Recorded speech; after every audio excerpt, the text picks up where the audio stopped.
Okay, and we are live. Hello, everyone. It's I, your King Billy, and this is the first episode of Billy and Friends, because I want to try out some new ideas for names for streams and see how they go. So I am here with Florence, and you want to introduce yourself, Florence?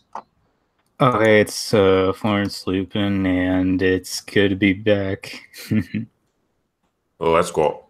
So, yeah, it's just been a lot of Twitter drama lately involving the whole Jawbreakers comic. hmm Yeah, like first there were stores that refused to sell it, and then Antarctic Press dropped the book, which is pretty surprising because they're the ones who published My Hero Macadamia by Donald J. Thump, which is a very clear pro-Trump comic book, which I think rattled a lot more SJW Jimmies than than Jawbreakers ever would. Yeah, I just kind of think that I actually didn't really know that, but now that you tell me that, that kind of puts some things into perspective because I'm thinking, uh, I think this is nothing to do with, well, it's not really so much to do with like Donald Trump or uh, my hero or like Donald Trump or anything like that. Like any Oh, of you mean the rights. My Hero Macadamia, like you mean like the pro-Trump message in like My Hero Macadamia? That's what you're Yeah. implying? Yeah. Well, I think it's more to do with people just for some reason have a hard on for diversity in comics, so they'll pretty much have they'll pretty much just ignore the fact that My Hero Macadamia exists. That Well, the thing is I think Donald J. Thump doesn't have, I don't, despite the fact that, a lot of his work revolves around having a right-wing slant to it, he doesn't have as much of a Twitter drama presence as Diversity in Comics has. And then, like the whole man, the wig joke with Mags and stuff, I just feel like all this Twitter drama has come back to bite him because I just feel like people were saying that Antarctic Press was threatened with violence, but I feel like if someone's threatened with violence, they wouldn't just cancel book; they would call the cops and countersue and stuff. I mean, that sounds like a lawsuit waiting to happen. I mean, the thing I feel like is I feel like someone must have threatened someone in a big position. I mean, it doesn't have to just be Mark Wade, like, or maybe it's like different stores or distributors says we aren't going to do business with you ever again if you sell this guy's book. I feel like it's some form of blackmail or someone bro. basically threatened. Because I mean, it depends on how antitrust lawsuits work. But technically, in a free market, a business is allowed to disassociate with someone who they dislike. Hence the term free market. So it all depends on if there is if there's legal actions that can be taken. I'm just kind of like the whole Twitter drama thing that's been going on with Jawbreakers recently has kind of gotten me a little bit thinking about like a store isn't real like the store. Well, stores of business. Yeah, I'm just kind of like well, it kind of brings into question just if a store can't doesn't want to order a book, does them are they in their rights to, or is that like a lawsuit waiting to happen? Or First of all, again, in a free market economy, they have a right to just to not sell a book. Like again, yeah, because that's like anti-freedom. I mean, that's basically like a socialist or communist way of thinking to basically say that a store has to has to sell someone's comic book. yeah. I'm just thinking though that some people have actually made the argument that that stores that don't want that are purposely trying to not sell the book, that's kind of like maybe censorship because they stores are kind of uh talking to each other and kind of colluding to not get the book published, or to not order it. The thing is that see, this is where it gets a little complicated because traditionally the concept of censorship comes from basically saying the government censors you. Although, given that we're in a different type of world and economy, the government doesn't play as big of a role in people's livelihood compared to like socialist or communist systems of government. Like with us, our economy and livelihood is based upon the free market and private trade over basically, having to work government jobs or whatever. If you have, if that makes sense. So it's kind of like McDonald's can't, like for example, McDonald's can't refuse you any food, but is that more like They can refuse you service if you violate their terms and conditions. Like, but when it comes to a store, this is about stocking and supplying a product. This isn't like saying I'm going to kick you out because I don't like you or something like that and stuff. It just depends. It's a very slippery slope on, again, does a company or business have the freedom to deny service to someone? Now, we have the Civil Rights Act, which says that you can't discriminate based upon race, gender, ethnicity, and all of that stuff. But politics isn't included in that Bill of Rights, not Bill of Rights, sorry, in the Civil Rights Act and stuff. So technically, I think under the letter of the law, you can refuse to sell someone's book based upon their political opinions and stuff, because it's happened before. Like Milo's book got dropped by Simon Schuster because they thought he was too controversial and stuff. And he did threaten a lawsuit, but this is kind of different from that. It's just, I don't know. I just feel like a business has to agree to buy something to sell something. So if they say that they don't want to sell Jawbreakers, then I feel like they're still within the rights to do that. Mm-hmm. And I'm not sure about the laws when it comes to collusion between different stores who don't want to sell it, because it just sounds like these stores that chose not to sell it basically found him as a person to be like, they thought was deplorable or something like that. Like they took offense to him as a person, not just in the comic book. Yeah. I mean, it's like Orson Scott Card all over again, who wrote Ender's Game. Like Ender's Game has none of his politics in the story. It's just a fun and very good sci-fi novel. But because he took a stance against marriage equality and didn't believe in gay marriage, people didn't want to have the movie made, and they didn't want it to be shown in theaters because they took offense to that. Yeah. So it's kind of like an Orson Scott Card situation. That several years ago when the movie was being made. Yeah. I mean, in fact, DC offered him to write a Superman story, but they canned it because fans complained, calling him a homophobe and saying they didn't want him to be associated with the character. Yeah, this is several years ago, but that was a thing actually. Yeah. I think I can. You've kind of explained it to me a little bit better now. Yeah. I'm just kind of. Well, that's all right, but I'm just kind of. You kind of explained that there, but I'm just kind of thinking, like, what about pros who kind of actually go? I'm just kind of wondering, like, when's the line kind of drawn when, pros start to actually go after other professionals who, sell their books and try to. Hey there, fellas. Hey, Flash. It took me a minute. I had to, when in doubt, just reboot. So I just rebooted the computer. It kept taking me my school email and shit. I'm like, what the fuck is this? Yeah, that's very odd. So anyway, Flash, we were kind of in the middle of discussing the whole Jawbreakers drama that's been going on Twitter. Ah, yes. There's like hundreds of videos on it now. Yeah, see, the thing is that, people are saying that the stores shouldn't be not selling his book, but I'm kind of like, since it's like a free market, they kind of it's their right. They have the right to not sell it. But here's the thing, though. What I don't like, and it's the same point that Captain Frugal made. If this was all these people on the SJW side that are bitching about this, what were they doing when that whole gay cake thing went down? You know what I'm saying? The hypocrisy of these people. You know damn well when that place didn't want to sell the gay cake to that wedding thing or whatever, they were all about making them do it. That's the biggest thing that I've found enjoyable out of this is the hypocrisy that they just show. Yeah.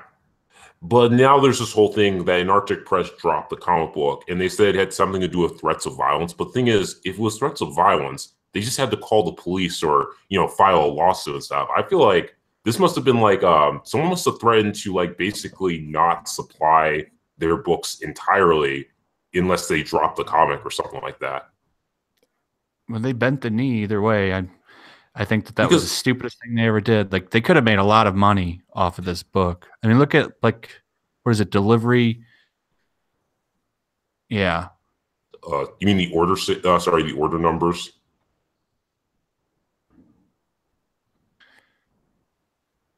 Yeah, like you're talking about like the number of orders that they got for the book. Well, it's just, and there's always like big. So when people do this, I mean, I like using the Kingdom Come Deliverance analogy. They would have made a lot of money because that game made it sold 1 million units at $60, and it was off. It had a media blackout and everything, and it pretty much sold off of the outrage against SJWs. Yeah, the controversy. Well, the thing is that I feel like nothing illegal could have been done to Antarctic Press. Otherwise, they could have just countersued, basically. That's what they should do. I mean, this is a big lawsuit against Marvel for sure. Because Mark Waid, I don't think is a freelancer totally, and even if he is, Umbrella Guys found their employee handbooks, and they represent the company, whether they want to play it off like they do or they don't. I would sue Marvel. Question is, did they actually prove that he called Antarctic Press with all those threats? Because I haven't really seen any proof to show that they did. They're just making claims, though. That's true. That's the claim. I mean, if they really have it, though, that's what I would do. Well, I mean, all we can do is speculate, right? Like, I don't know for sure. Well, here's the thing: is Divergent Comics posted a Reddit page that basically supposedly comes from an anonymous a person who works at Marvel who's anonymous. Who, and the Reddit post itself says takes it with a grain of salt, and they give the recount stuff. And he kind of tweeted like it was like fact or confirmed and stuff. But the thing is, like Marvel hires like what, over like 1,000 or 2,000 people. Is that how many people are under the company? I'm not sure. I don't think they employ that many. They kind of run on bare bones. I think the comic portion does. I saw a tweet that I can't go back and find where Sean Gordon Murphy's like, cause somebody's like, why don't you go back and work for Marvel? And is like, they have issues. And he used the $sign where all the S's are. Yeah. Well, that's the thing is, it's like, if you have enough people, like, enough people working for the company, that could be anyone who could have, I mean, for me, it's just like, it could be just an anonymous person trying to add fuels to the flame and stuff, if there's no proof to back up the claim. I mean, people are saying Mark Waid deleted his social media accounts, sure, but he's done that before. Like, he deleted his Twitter like twice. Captain Cummings? No, Mark Waid. Did Mark Waid delete his Twitter account twice? I was looking at what he said in the chat. He said Milo won his lawsuit, and that's true too. Mark Waid's deleted his Twitter like 2 times, and now he's deleted his Facebook. I wouldn't be surprised if that Reddit post is true, but you never know. Like it's tough to say. Oh yeah, I mean, it's like after the whole Pizzagate, drama that happened and stuff. You gotta be careful to make sure you're not being, fed, a lie that's used to add fuel to the flame to make the other side look bad.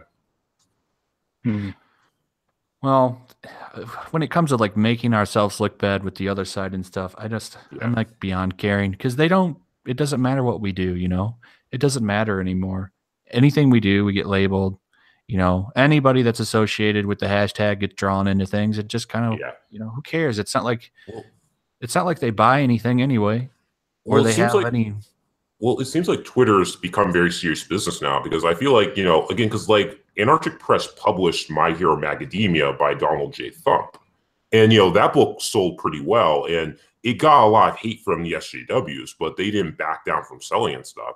But like with Diversity in Comics, his Twitter presence is a lot bigger than Donald J. Thump's. And he's had a lot more confrontations with professional comic book creators and stuff. And, then there were lots of people who genuinely consider him like an online harasser, despite that there's evidence, like, it's obvious that he isn't really, but you know what I mean? It's just like the old, the different politically incorrect tweets, that people found really offensive and stuff. It seems like that's kind of come back to affect like how his comic book is going to be received. But in the same token, that's what helped boost it up to 200 and something thousand. Well, yeah. Stuff he does, it's just, I mean, it's the same reason that I've got 8,000 subscribers is because I get crazy.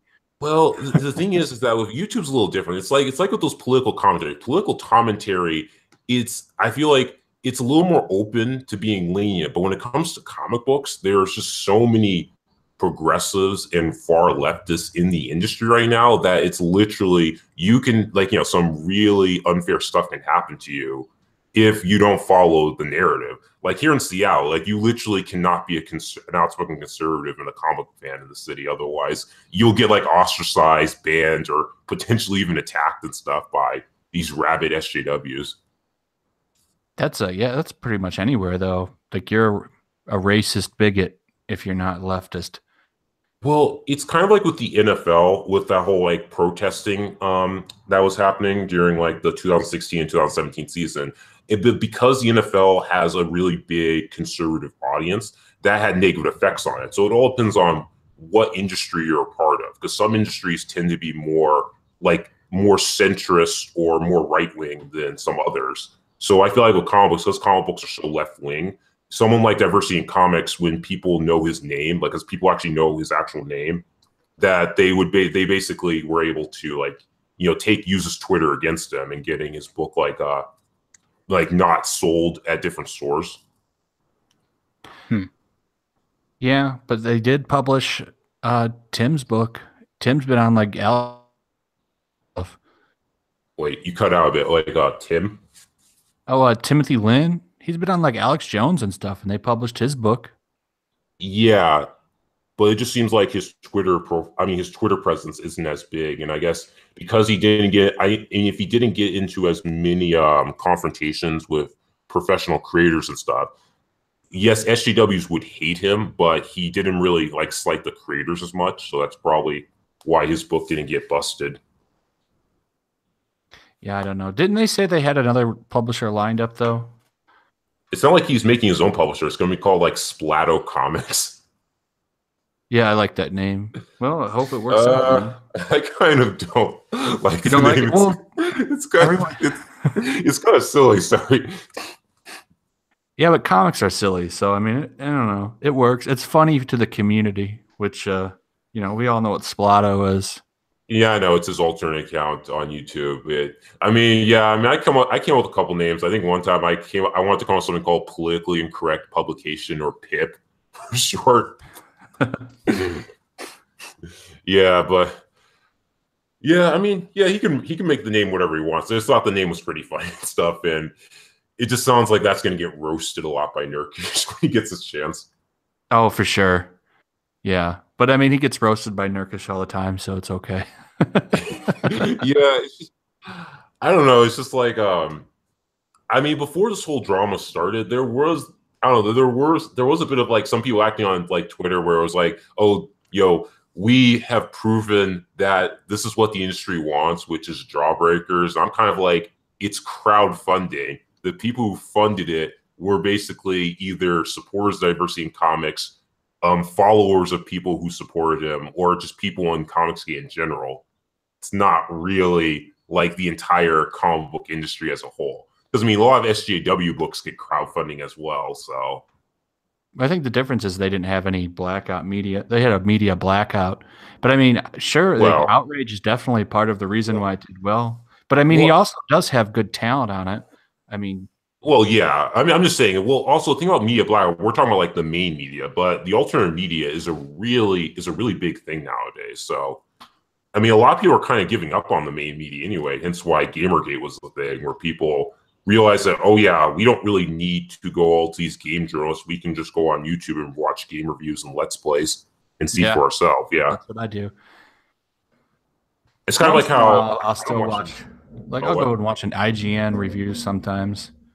Yeah, I haven't watched an IGN review in years, but it's kind of like how if I'm just looking for something quick. But I normally go to Twitch and just watch people play it if I have the option. Oh yeah. But I mean, it's kind of like how, I don't really watch news. What I do is I watch political commentary who comments on the news. Oh yeah, I like that. I usually go to Drudge Report a lot of the time.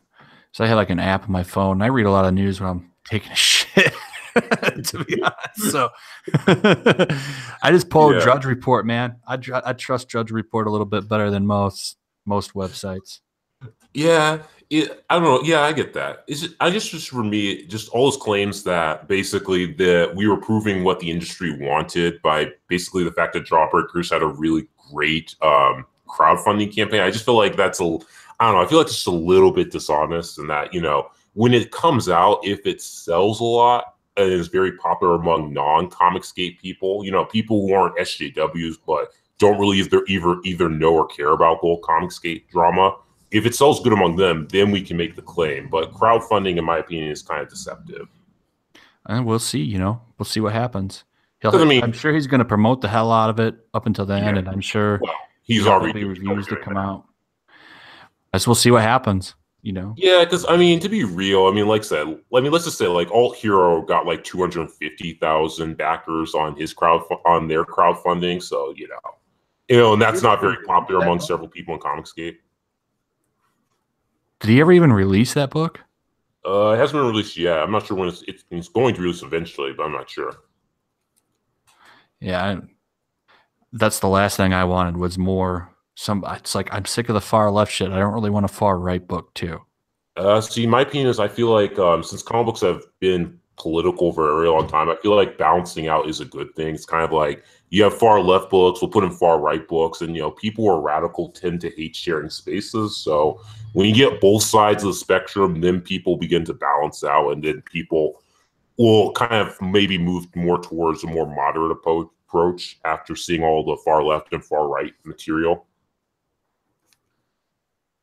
Yeah, maybe. I don't know. It's like with novels. Like books have almost both far left and far right books, and the industry is still going very strong when it comes to novels. So I feel like with comic books, they just need to expand their readership more. And people say politics can hurt it. It depends. Sometimes it can hurt, but it also might be able to help in the long run by getting people who may not have been interested before into the industry. Because My Hero Academia definitely seemed to bring in a lot of conservative fans to buy the book. Yeah, I think it depends on if it's done well too. That was an all satire book, and then I can point to like the best example is White Knight, which is really political, but it does it well, and that's really popular. I think if you do it correctly, it definitely works, but when you just shoehorn that shit in, it just doesn't sit well with most people, I think. And I think Marvel is the best example because they just shoehorn it in, and they're just a dying breed. To be fair, back in the 90s, politics wasn't the main problem with comic books back in the 90s was like they kept reprinting and selling bad books and stuff. And it's like, a bad book is not going to sell well, and is not going to do any good for a company. So I feel like politics or not, as long as you have a quality storyline, it's going to make its money. Yeah. Because, not having politics and having a bad book is, not going to help the industry either. It's kind of like with the New 52. Like New 52 was almost kind of like SJW Marvel, but without politics. They just weren't. They had politics. Did you ever see that book where they had like the 99% and then the 1%? And it was like wait, what was that? Oh, I don't even know if it lasted like 3 or 4 issues. I've been trying to find it, but somebody sent me pictures of it. But like it had I don't know I think it was its own universe, and it was like the 99% was one of the books, and then the other one was like the 1%, and it's like they're using their money to help people. So it was some weird shit, man. I've been trying to track it down. I hit up like every dollar bin when I go to comic shops trying to find it. Yeah. I can't remember the name, but I know the covers. So if I could just find it, I'll definitely do a video on it. Well, it's just like but yeah, there was politics in the New 52. It just wasn't as prevalent and obvious as SJW Marvel. Like for the most part, I feel like New 52 didn't seem to be very, I don't know, at least when it comes to SJW politics, wasn't really that political. it's just the quality of storylines wasn't great, and the continuity, like monstrosity, was the main issue that people have with the series. I really liked the idea of rebooting everything, though. I kind of wish they had stuck to it and tried to make it good. I felt like if they were going to reboot it, they shouldn't have kind of half-assed it, because I feel like they said it was a reboot, but then they claimed that like the Blackest Night, and all these different story arcs from the New 52 happened. Yeah, and it all happened within 5 years. It should have just been a straight reboot of everything. Yeah, but I do like what they did with Rebirth, where it's kind of like, instead of being 5 years, it was 15 years, just 10 years of people's lives were stolen from them. Yeah, they're doing a good job of fixing it. We'll see. As long as they keep telling good stories, I'll keep reading.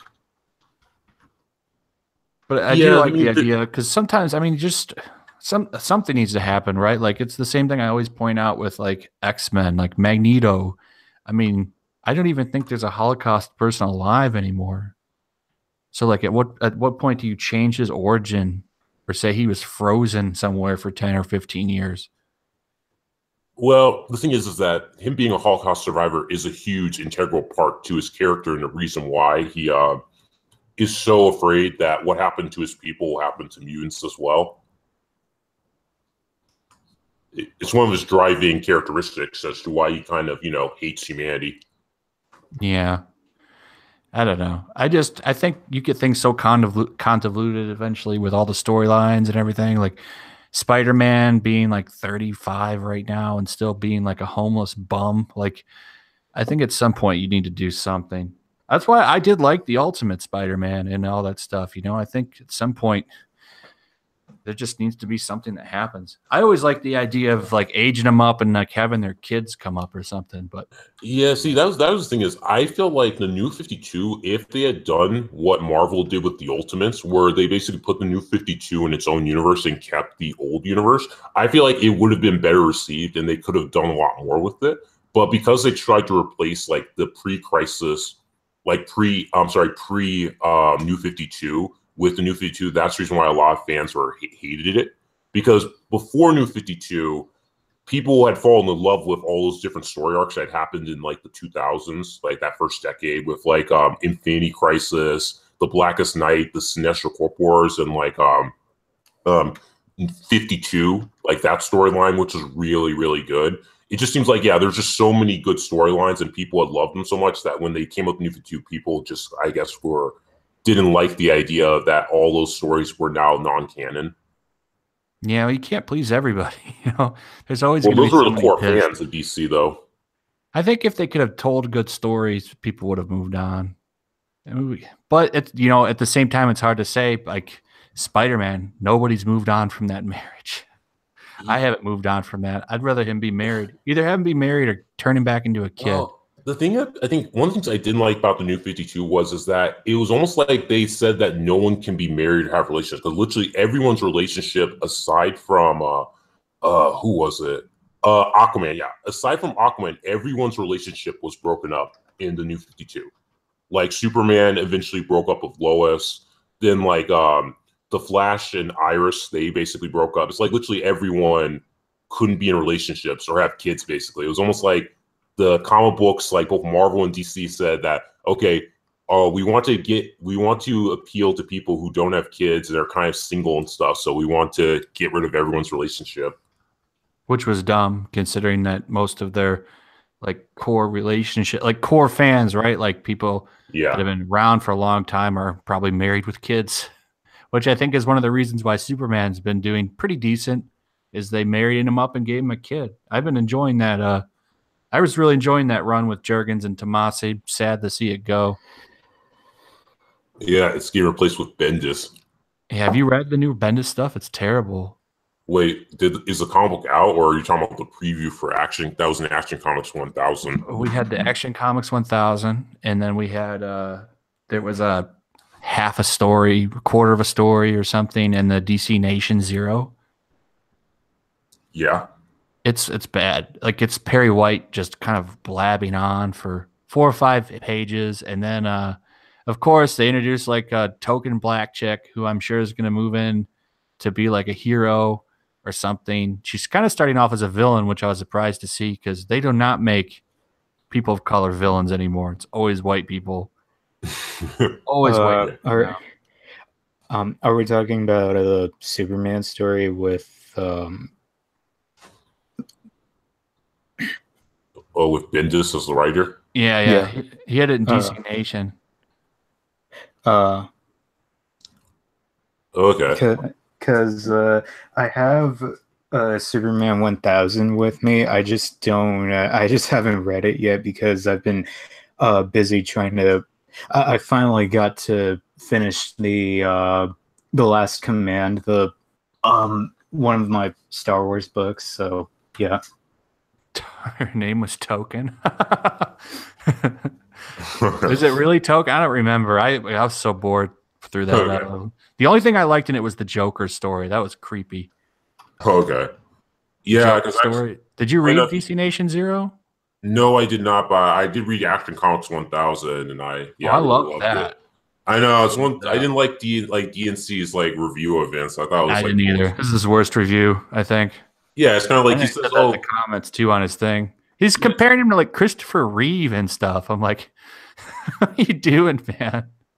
It's like number one, not everything has to be happy and stuff. And again, the lack of Superman isn't just about action; it's about the inspiration and the hope. It's basically a letter to Superman, what he's all about. Yeah. Yeah, and you know what I found funny is the dude who directed the original Superman, Richard Donner, came in and helped with a story. And it's you're talking about the movies, man. Did you notice that Richard Donner wrote one of the stories? Yeah, and he wrote The Car. I think that's the name of the story with Jeff Johns. And that was the one where they touched back to the first villain and he put him on a light pole, right? I think. Is that the first villain is that the first villain that he encountered in the stories? I think so. I want to go buy that Action Comics 80 Years book or whatever. It's $30.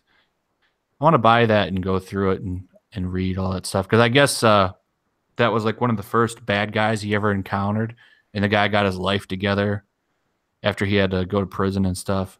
Yeah, I like the.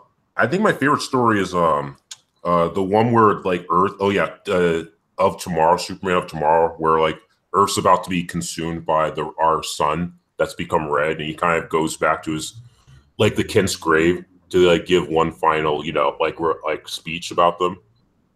Oh yeah, I didn't like that though because I thought he just aged really slow, so now he's immortal. I don't. Well, I mean, it changed it so many times. It depends on which continuity. I mean, this is out of canon, so. They could really do whatever they wanted, but I thought it was kind of interesting because I always like the idea of him not being able to age, so he basically is essentially immortal thanks to the yellow sun's rays.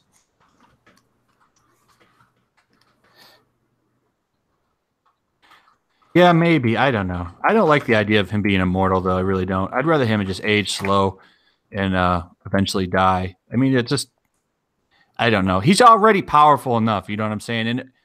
And it makes him. That's what makes him so hard to write. So when you have a good writer, Well, immortality is I think it's the least problems that a writer has when trying to write the character compared to his superhuman strength. Yeah, I don't think Bendis is going to do a good job. He's going to over-rely on that superhuman strength. You can already see it in the guy he's fighting. He's obviously more powerful than Superman from that Action Comics thing, and because he's some planet killer. Bendis loves his planet killers. Planet killers? Oh, so he's going to turn to DBZ. He's going to get the DBZ fans in on Superman then. Yeah, maybe. I don't think he can quite write as good as a DBZ story. He's kind of washed up. Okay, because Akira Toriyama is not that great of a writer either. What, Dragon Ball? Well, it's not supposed to be high digest shit. I mean, I know. I mean, I'm just saying, it's there are some, plot holes and the overuse of bringing people back to life. I mean, it's kind of one of the reasons why with I'm not sure if you've seen Infinity War already. Oh yeah. Yeah, did you see it, Florence, or you didn't really care about the spoilers, right? I didn't see it, but you can.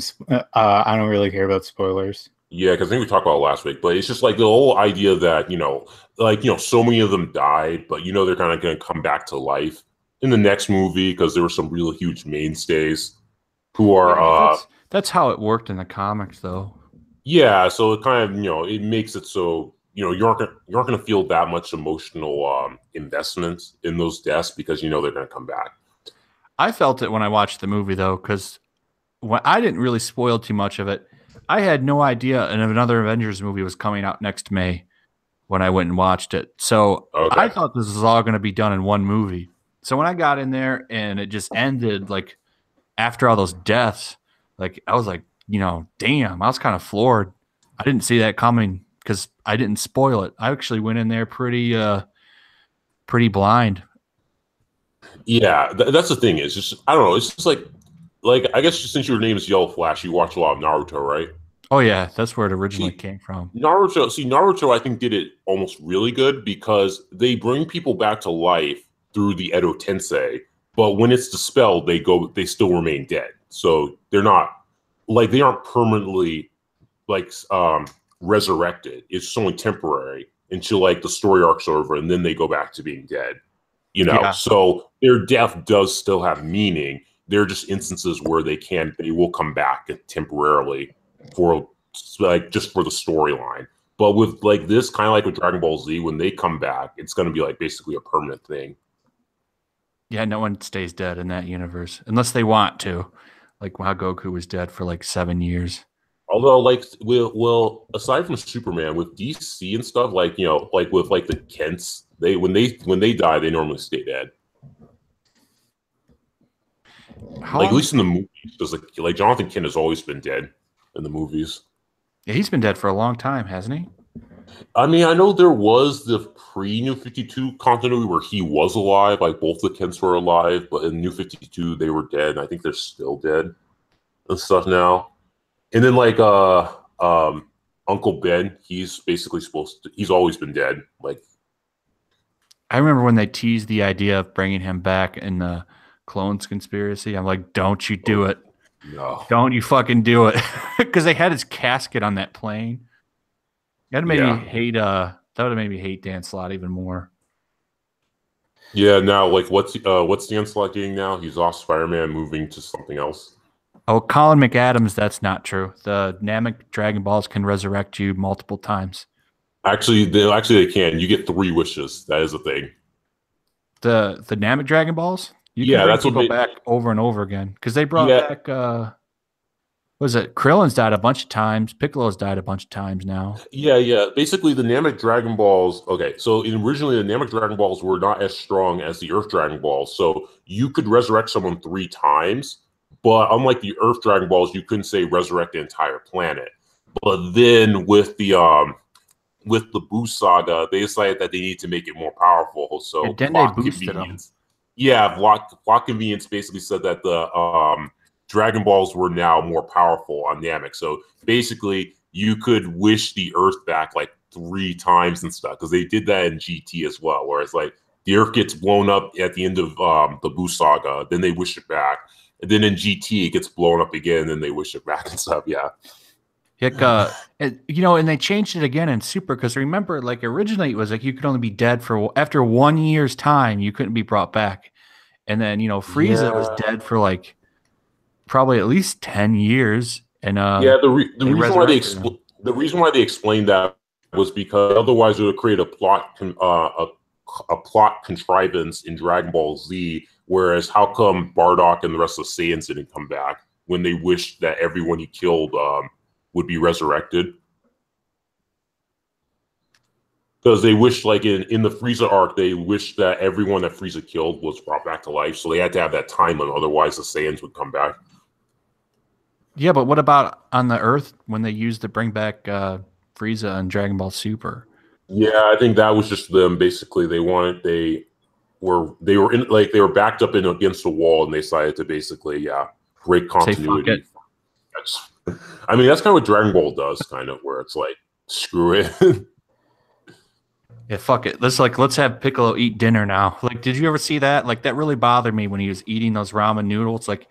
You have said multiple times that he's fine just drinking water, and that's all he needs. But now he's eating ramen noodles and shit.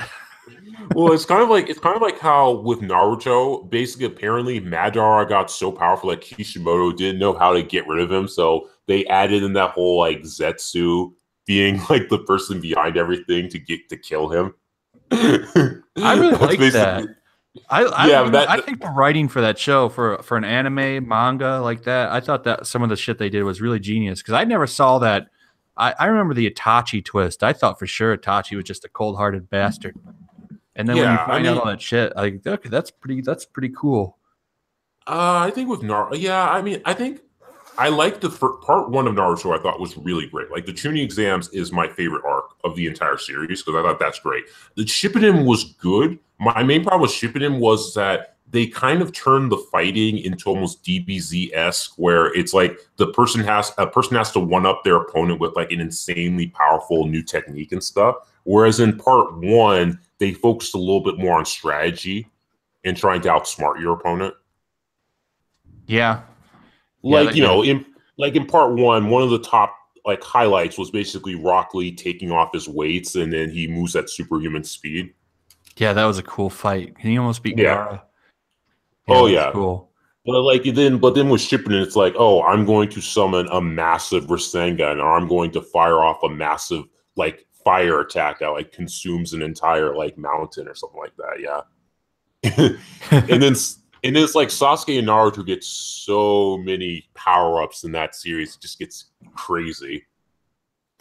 Yeah, yeah. Well, Sasuke and Naruto, they have to power them up, but they did it really slow. I mean, he didn't become a complete badass until the end of Naruto.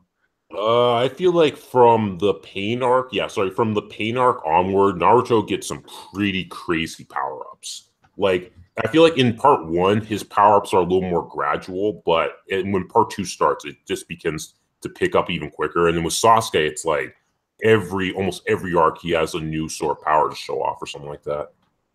Yeah, they ramped it up, but they I would say, Naruto wasn't like the top dog until Pain. Before that, like he could have gotten Yeah. taken out by a lot of people.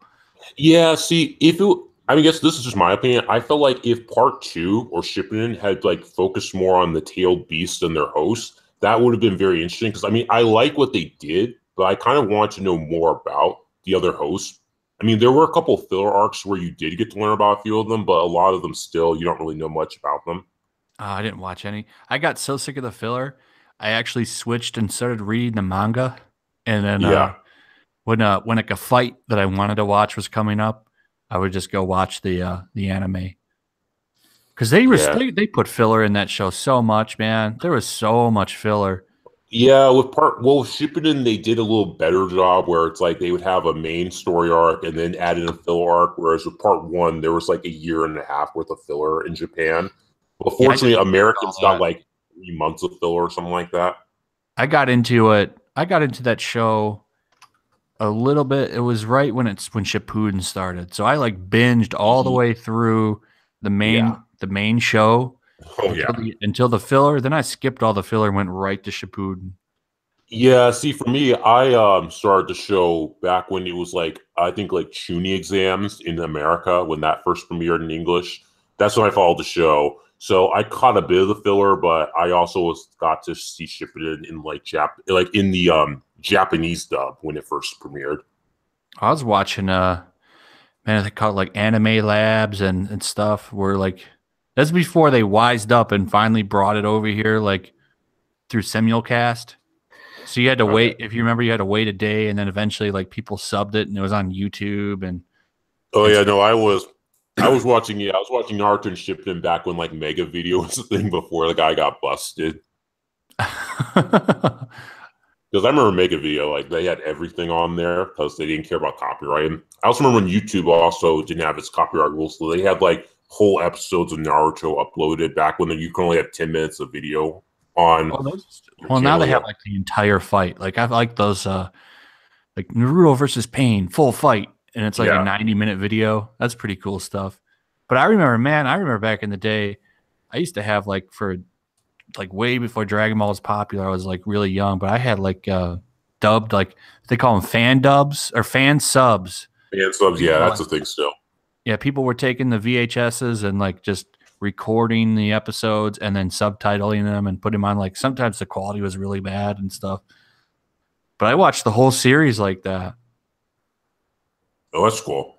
Yeah, it's like recently I watched the first arc of like the original Hunter x Hunter series because that's like on YouTube, because sometimes there are some animes that I guess they just don't care about, so they don't look for them to take down for copyright. So I actually like the original Hunter x Hunter series. Like a lot of people are watching the new one, which is decent, but the soundtrack for the original is just so much better.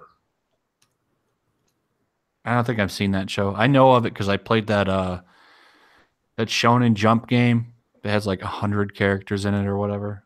Oh, you mean like Jump Ultimate Stars, the Super Smash Bros. For Shonen? Yeah, I played the one they brought to PS4. Oh, they brought the PS4. Yeah, they brought one here. Oh, that's sweet. I don't remember what they called it, but there's one of those jump games. It's fun. You like two or three Dragon Ball characters, a couple of Naruto characters. Well, Hunter x Hunter, essentially, it was created by the guy who did Yu Yu Hakusho. Like this was like his second series, and it came out like roughly a year before Naruto. So a lot of people had comparisons because the main characters go on something called the Hunter exams, which are these tests to prove that they're worthy to become like hunters, which are a very popular profession in the world of this manga. And there's also an energy source called Nen, which is very similar to like chakra, chi, and stuff. Although the mechanics are very different. Like chakra is more, I don't know, I wouldn't say variety. It's just less restrictive, whereas Nen has a lot more specific rules to it. Okay. Yeah, like J-Star's Victory. Somebody put something in the chat. J-Star's Victory. That's the name of it. Oh, what's J-Star's Victory? That's the jump game that they brought over here. Oh, okay. J-Star's Victory. Well, that's cool. Yeah, I bought it for like $10 in a PSN sale.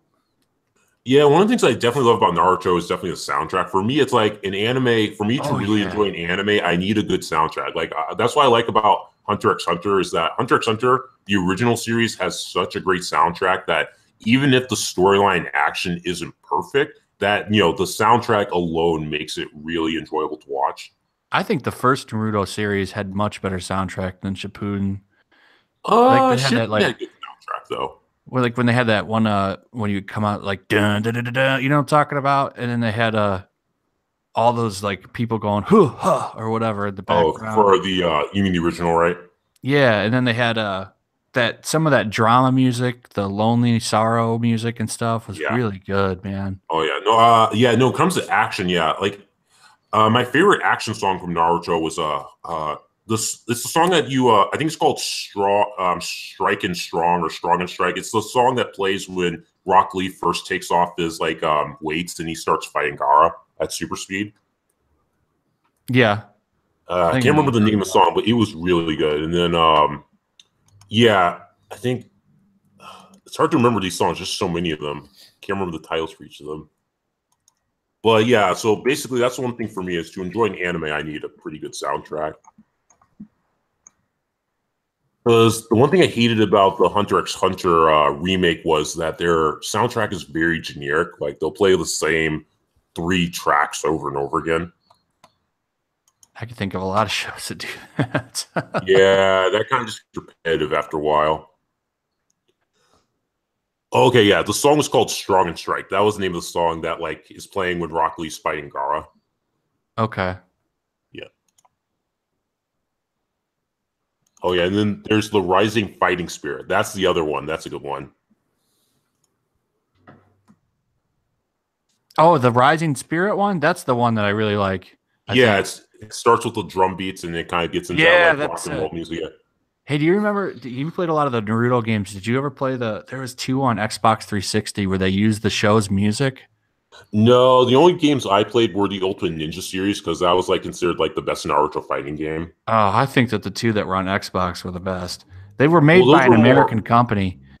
Yeah, those were more. That was more like role play-esque, right? It wasn't like a fighting but the fighting was really good. It was fighting. It was fighting, but like the best character that I used was I used Rock Lee. Man, he was just a powerhouse in that game. Okay. Oh yeah, wasn't there like a PS2 game that was kind of like that? It was called like what was it called? It was like an adventure game as well. It just didn't do as well. No, that was a Bandai game. That was Bandai game. What was it called? I can't remember. I didn't play it. I didn't play a lot of PS2. I played Xbox because I was playing online with Halo and shit. Yeah. But anyway, like basically, when it comes to Naruto games, most people like the Ultimate Ninja, which turned into Ultimate Ninja Storm. Yeah, that was like PS3 and Xbox. Yeah, no, because I like really games. enjoyed Ultimate Ninja. Yeah, they're great. They're great games. Great fan service and stuff. Yeah, pretty much like watching the show. In a lot of ways. The thing about Ultimate Ninja that people liked was that they had all the characters. Like Clash of Ninja had a very limited amount of characters. Ultimate Ninja's like first game had like 24 characters, second game had like 48, and then the third game had like 56 or something. It's like the amount of characters just kept growing and growing with each installment of the game. Reminds me of like Tenkaichi Budokai 3, or the Japan version of that game is much better. I actually have I didn't play Tenkaichi. I played the Budokai series, like the original. I thought that was really good.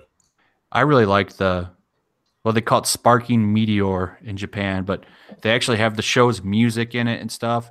But then for some reason, whenever they do Dragon Ball games here, they change it to like rock guitars and shit. Like I want the show's music.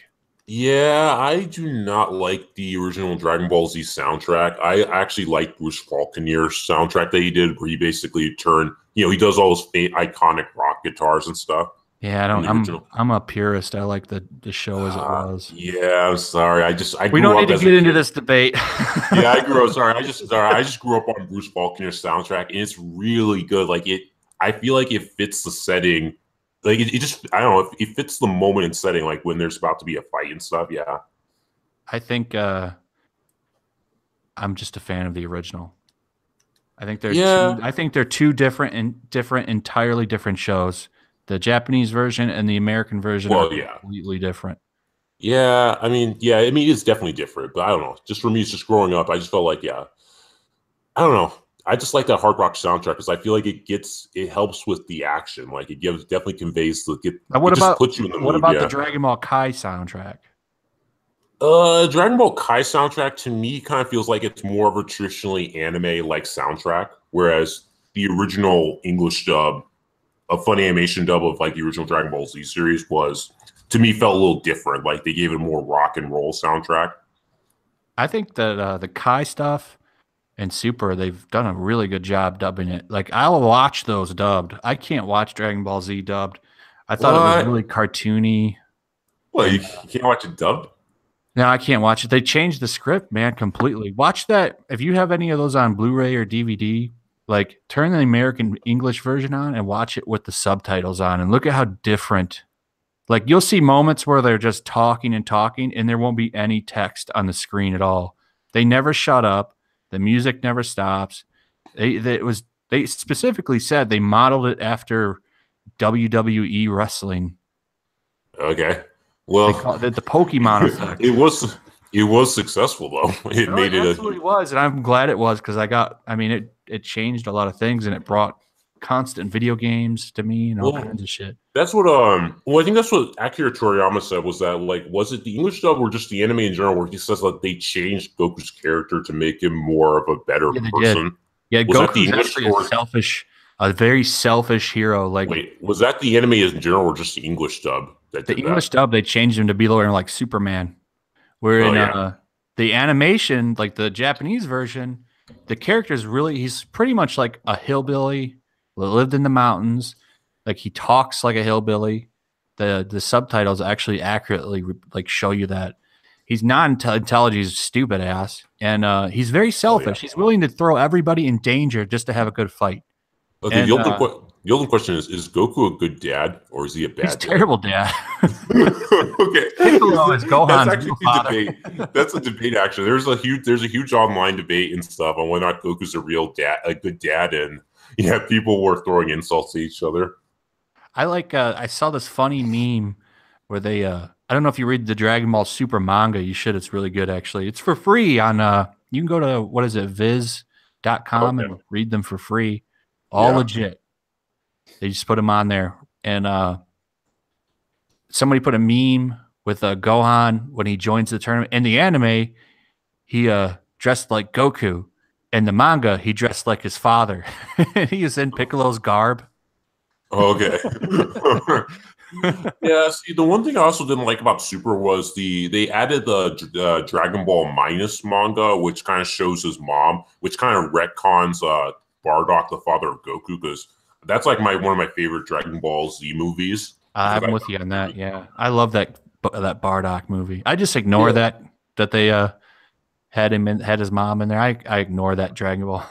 I mean, it was interesting because people want to know who his mother really was, but it's just like, the excuse was that because Bardock, the father of Goku, isn't written by Akira Toriyama, it technically is considered non-canon if he writes a story that features Bardock that's contradictory to that. But people anything that he puts his pen down that changes it all, even though he's he forgets his everything now. Like apparently, apparently the reason why Goten and Trunks don't have tails is because he thought it's regressive genetics. No, his excuse was that it was hard to draw. That was like his literal excuse of why he got rid of Goten and Trunks didn't have tails, is he thought. Oh, he actually answered why that happened in an interview. He said, it's regressive traits. Yeah, I highly doubt it. I think his original excuse was that they were very that's probably why he didn't want to do it, but he gave like a canon answer to why. Yeah, he's done to make things. It's the same reason he gave him instantaneous movements, just so he can move him, move the characters quickly. Yeah, and then like also, it's like people are asking why can't Pan become a Super Saiyan, and he says, it's because she doesn't have enough gene, she doesn't have enough Saiyan genes to do it. But you know what that is? It's just him pulling answers out of his ass. Yeah, that's what it really is. Yeah, because that's what a lot of people like Dragon Ball's Heroes, that game series, because it showed like it was like the first game to have like a female Super Saiyan in animation. What did you think of the female Super Saiyans in Super? I liked them. I didn't watch Super, but you haven't watched it? Oh, it gets really good, man. I don't know. Did you ever read that webcomic Dragon Ball Z Multiverse? Yeah, a little bit. I thought it was pretty good. I liked that universe where Vegito never diffused. Yeah, I feel like Super kind of took from that, and I feel like Dragon Ball Z Multiverse, just to me, feels like it's a better sequel to Dragon Ball Z than what I've seen of Super. Yeah, I don't know. I like Superman. Once they got out of the retelling the movies, I really liked it focused more on strategy a lot of the time. Like I enjoyed the tournaments. Like it wasn't just like the Buu arc I didn't like as much as the Cell stuff or any of the stuff before it, because I really like those fights. Like I think back when Goku fought Cell and he like did that really cool move where he like teleports underneath him and then fires a command. Yeah, and he blew him to pieces. Like a little bit of tactical stuff. And there was a lot of fights in Super where, just being stronger than somebody, like when Vegeta fought all those guys in the tournament, like he couldn't just straight up, like when he fought the guy who heated up the dome, like he had to like power it up so much to make it like so that guy couldn't like tolerate it anymore. Like, and same thing when they fought Jiren, like that guy that's super powerful, like he actually, I don't know if you want me to like spoil anything. But, it's fine. I mean, he has to team up with like there was a really like the last fight in the series is him teaming up with Android 17 and Frieza, and him and Frieza fight like side by side against Jiren, like, and the things they do are like all tactical and strategic. Like, so wait, Goku and Frieza team up. They bring him back from the dead. You know how they bring they had Yura baby, bring back people for a day. Oh, okay. They run out of options. The whole time there's a running joke with Yamcha. Like, so Frieza fights with Goku and they don't try to kill each other. Oh, he does. He tries to backstab him a couple of times. Don't worry. Okay, okay. Yeah, see, that's one thing I didn't like about Kai is that, I mean, I know it sounds weird, but I don't know. I found Frieza's original English voice to be more iconic, where it's that whole joke of, is Frieza a man or a woman? Oh, I love his the new dub, the new guy that they have. But come on, the whole really the whole gender confusion. That's like the original. I don't like that because the actual Frieza character, man, is he's very pompous and sadistic. He's pompous he's sadistic in the original DBZ dub. It's just like, he's more, I don't know. He has that more shrill voice, I don't know. He's a very intelligent character that I thought got really dumbed down.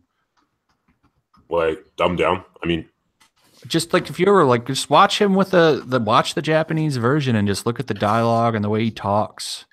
Like it's just okay. I don't know.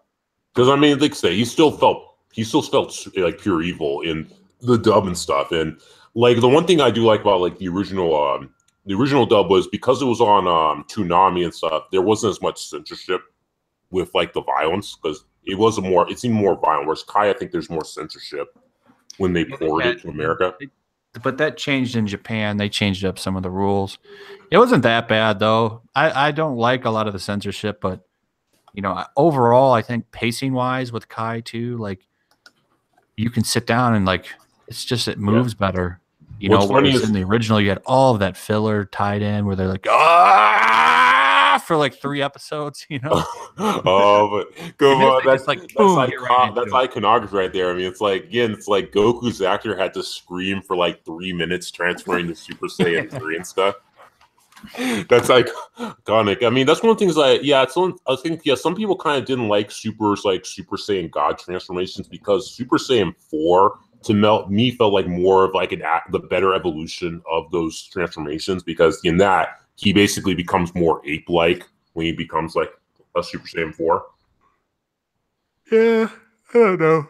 I like the God. I liked the red God form more than the blue one. I thought that was cool that they kept his base hair and he kind of slimmed down. The blue one, I mean, it's okay. I like it when they have it when you can see all the little white little dots moving. Yeah, but it kind of still feels a bit like a recolor, whereas with Super Saiyan 4, it felt like, they actually did an entire design for it. Like, it has a very interesting, like, very unique design to it. Whereas, Super Saiyan God and those others kind of feel like it's kind of him. We're just going to recolor and change the aura. But, I mean, you know why they do that? That's just to sell toys. Well, yeah, sell toys, yeah.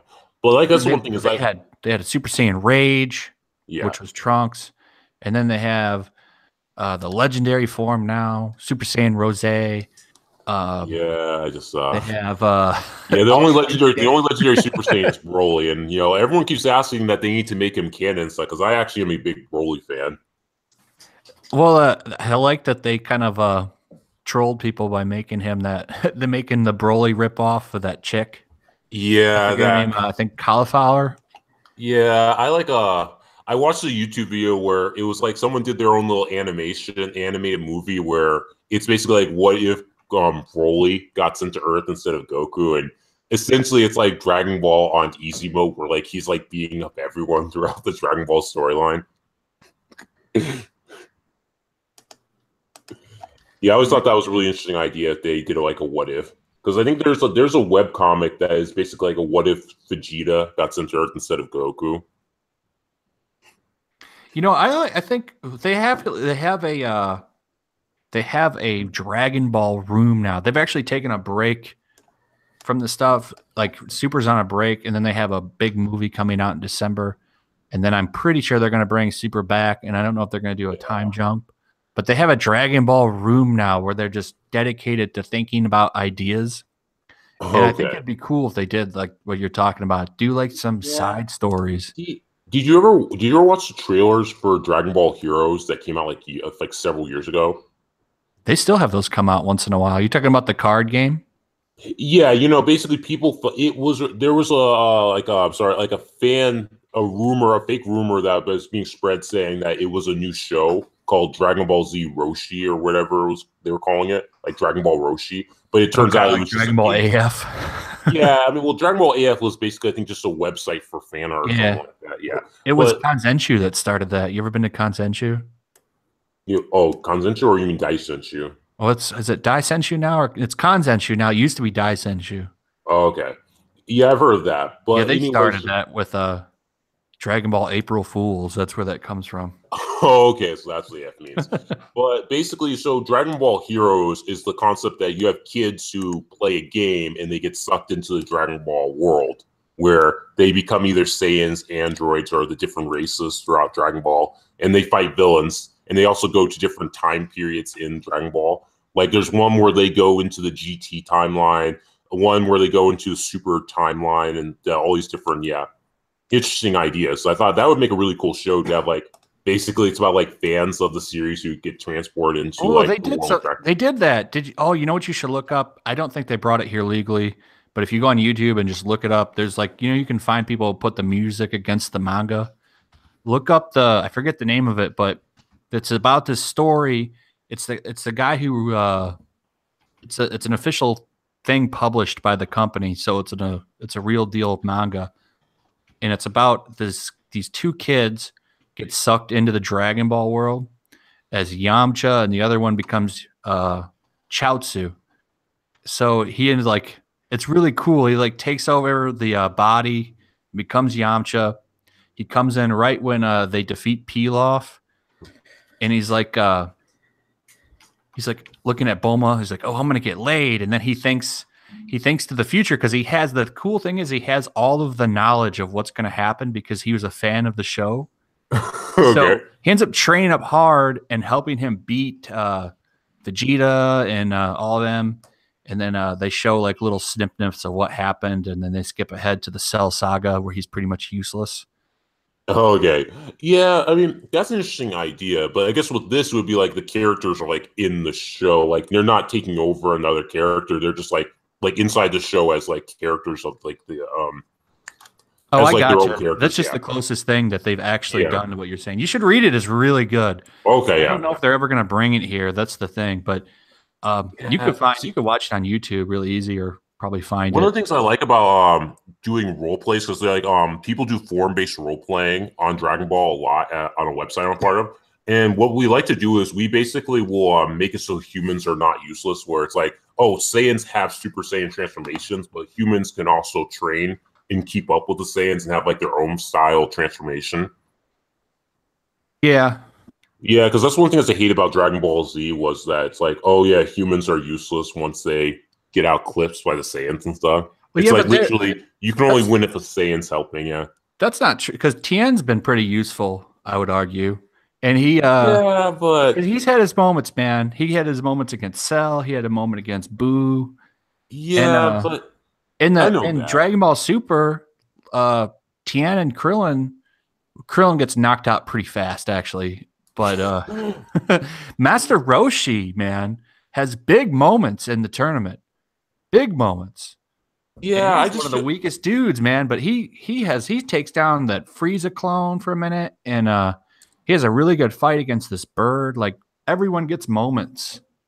Okay. Tien Han takes out this really big sniper character that was I thought was really cool. He was sniping people on top of a mountain, and nobody could find him. Like they were having trouble. He was like pretty much beating down Piccolo and shooting his arms off. And Tien came in and saved the day and got him working with Vegeta. It was really cool. I think you should give that show a chance, man. I'm trying to tell you. Because I guess I'll check it out someday and stuff. It's just, I don't know. I just like the idea of like from the get-go where it's like basically it's like the humans and the Saiyans are not too far off power-wise. It's just the Saiyans may have Super Saiyan or as an advantage, but humans have their own thing. Yeah, they should have given them some kind of ability to hang. Yeah, I didn't like is 17 is pretty much God level in Super. They said basically he trained like nonstop, and is he human or is he still an android? He's like a like biohuman. He's an android. Okay, so he's still the same like he was in Dragon Ball Z. Yeah, but he pretty much trained constantly and somehow, some way reached Super Saiyan Blue level. It's the same thing with Golden Frieza, where it's like basically apparently if he trains, he's a prodigy. Well, yeah, but I know some people were criticizing the show because they thought, oh, if he just trains hard enough, he can match like Super Saiyan God Goku. I mean, I don't find that he's just a prodigy, man. That's nothing new to anime. Well, yeah, but I mean, I don't know. It's just like it's weird because I think it seems like with Dragon. Well, yeah, because like wasn't I'm trying to remember. Don't you also need permission in like the afterlife to get stronger? Because I thought there was actually a rule saying when you're in hell, you actually can't train and get stronger. Like I don't think there's any official rule. He was doing mental image training though, which has been around for the whole series. Yeah, I don't know. It's just like it just seems like with Dragon Ball. I mean, it's a new idea, I guess, because I know in GT they made it so it's like they're still the same. Like they can't actually they can't train to get stronger, but since this is new canon, I guess they could do that. It's just I don't know. It just seems like with Dragon Ball, I didn't like GT that much. I thought it was too much Goku time.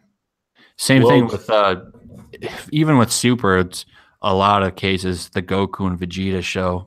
Yeah, I mean, I don't know. It seems like with GT, a lot of people said GT felt more like a Dragon Ball series than Super. Because, like, it seems like in GT, like in Super, isn't Goku kind of a lot more of a retard? Like, he's more stupid. He was always stupid. The reason that you don't see that is because you watch the American version, man. He's a completely different character. He's always been a dumbass. Okay, because a Dragon Ball fan who likes the original dub, who's watched the Japanese dub of Dragon Ball Z, like he says, like Goku does stuff that made him want to like punch a small child occasionally. Yeah, he's an idiot. He's always been an idiot. But like I said, the music and the dialogue can change in the way the character does the tone. Like now, even the dub, Sean Shamil, I think his name, he does more of a play towards being the dumbass Goku now. He's much better than he was in Z. I think they're all way better now. Like they're all pretty solid actors now. I remember when they first started, man, it was terrible, but they've really stepped it up. Yeah, I don't know. Like I said, I just love Dragon Ball Z, and I don't know. I think all the voice actors did a pretty good job. I mean, I like Vegeta's like the voice that stayed with Vegeta because originally he had that very imp like shrill like voice. Brian Drummond. I liked him actually, but I Chris Sabat grew up. Like I said, I think he got a lot better. But there was a really cool episode in the dub where see, you haven't watched it, so it's tough to say. But they had like a clone of Vegeta for a second, and they actually brought Brian Drummond back. So they had Brian Drummond playing copy Vegeta, and they had, Chris Sabat doing the real one. And I thought that was a really cool Easter egg for like fans of like the long-term thing. Yeah. It was really cool, man. So I'm the real Vegeta. So what did you think? So when in comparison to Kai, like what would you like when it comes to the scene where Goku gets that like image of Vegeta? Like Vegeta, like it's during the Frieza fight where Vegeta like comes into his mind and gives him like words of inspiration. Did you prefer like the original English dub or like the Kai dub? Because in like the English dub, he kind of tells him that you can destroy him and stuff, whereas in the Kai dub, it's a little more emotional. I'm always gonna like the Kai dub more.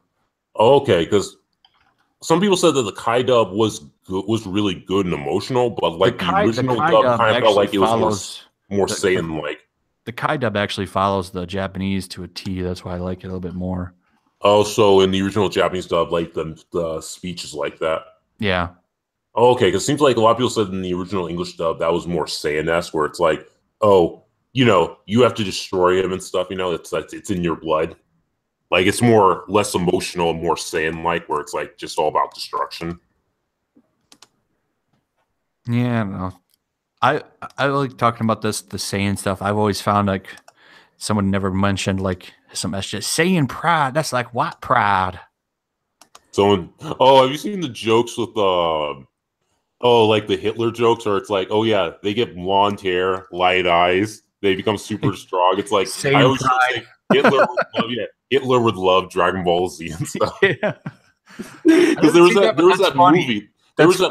Have you seen that clip? There's like that from that movie where like Hitler actually appears in the Dragon Ball. Yeah. They changed that. I always wondered if they would bring that here because of that. Well, when they dubbed it in English, that's what they did. They put in a joke saying blonde hair, blue eyes, super strength. I should be recruiting them. That was like an English dub joke. Oh, it's been a long time since I've watched that dubbed. I always watch it in English or in Japanese, and they were very clear that was Hitler. Yeah, but like in the English dub, they actually added in a joke like that because in the Japanese dub, it's not there. But in English, he sees Trunks and Gochin go Super Saiyan. And he just says blonde hair, blue eyes, super strength. I should be recruiting them. Oh, that's pretty edgy.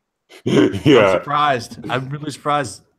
I always wondered if they would ever bring that here. To be honest, because I'd watched those long before. They can do it. I mean, well, I know that they censor a lot because again, there are some Japanese stuff that they have to censor because swastikas are different in the Eastern world compared to the Western world. But for the most part, it's like I don't know. They seem like they keep some of the stuff, like if there's like an allegory or something like that.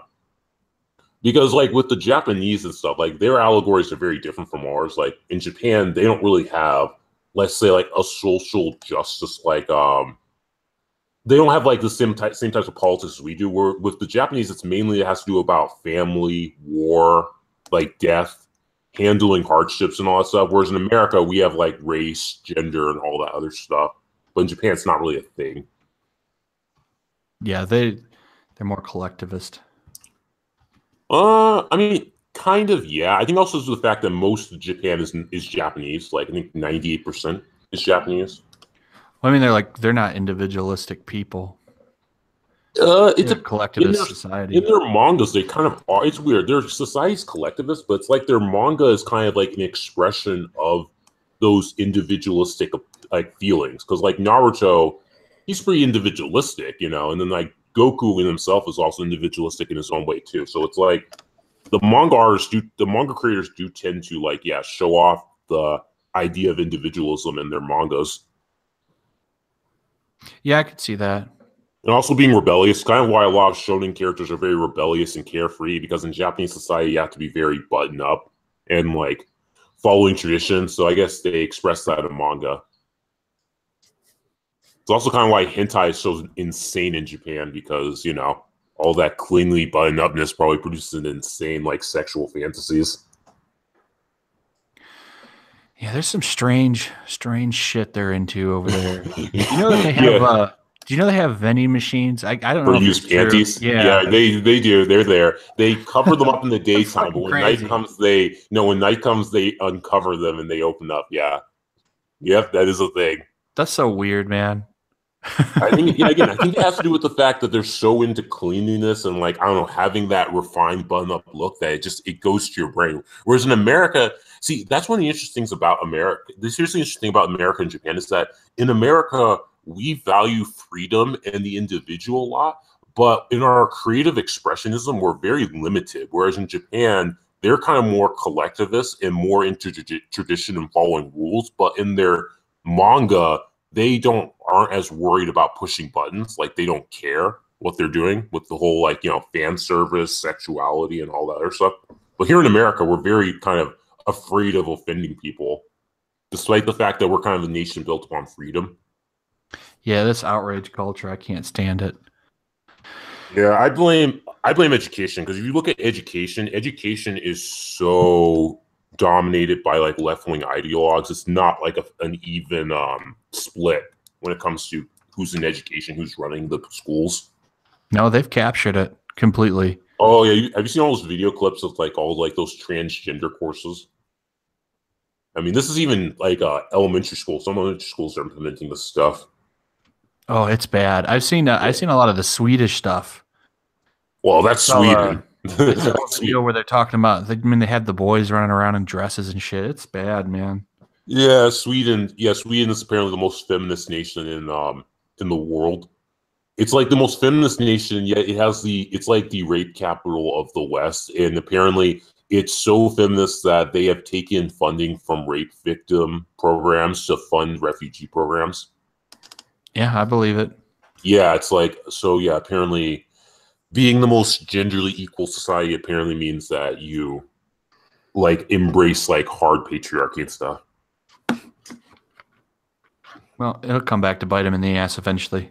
Well, France, the thing is, look at France's population. Oh, yeah, France is like shit. Have you seen those pictures of Paris? It looks like a third world country. It's like such a shithole. Yeah, same thing in like California. California looks like a shithole too. It looks like a third world nation in some of those counties. Yeah, I would never want to live in California. I kind of do plan to live there someday, just because I like the amusement park. So I'm just going there to ride roller coasters and shit.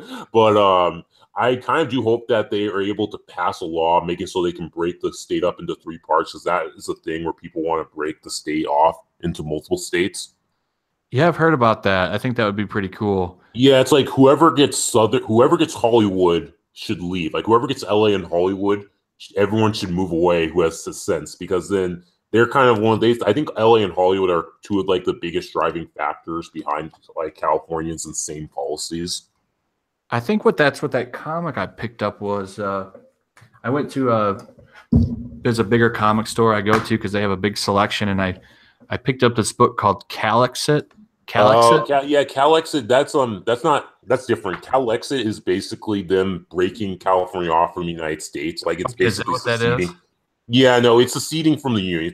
People were talking about and people joked about it after Donald Trump won the election, saying, "Oh, we should break off and become our own country," and then everyone made fun of them for it. Because here's the thing: California produces the most amount in GDP, but they're also the most in debt. Like they are in so much debt, it's insane. So if they were to break off, they would need to pay the United States for water because they're in a drought. And then not to mention they would become like a third world nation within like a few years because of their debt. It would literally be economic disaster to break off from the United States because we're basically paying their debt and stuff. Yeah, good. Let them go. Yeah, no. So then there was the new California. The new California thing apparently was a meme that was going around where it was like, oh, California should break off into 2 states. And now people want to break off into 3 states where you have Northern Cal, Southern Cal, and then regular California. I think regular California has LA and Hollywood. Northern Cal, San Francisco, and Southern Cal, I think, would have San Diego. Yeah, I'm not a fan. I wouldn't mind living in a rural area right off the ocean. Well, from right here, California has a lot of conservatives in it. It's just the cities steal the vote because they're so big. Yeah. Well, the thing is, I don't think they could split off into 3. It's just I think the Democrats would not want that to happen because then that's like the entire electoral college changes. Like you're gonna have a completely different demographic shift and everything. Yeah. Because then it splits up the GDP. Because then it's like, oh yeah, Hollywood, California is producing money, but then you have less, people, less taxpayer revenue. So they would I think their system would collapse if they split off into 3, which would be a good thing, but they wouldn't allow it, I don't think. I was checking this. Right because I was late because I was trying to finish out this video. I put Thanos the racist. Oh, yeah, 725 views now. because people were saying well, I found an article where they're like, they killed all the black people. I'm like, you fucker. Well, Wakanda's already a shithole anyway. He is bitching.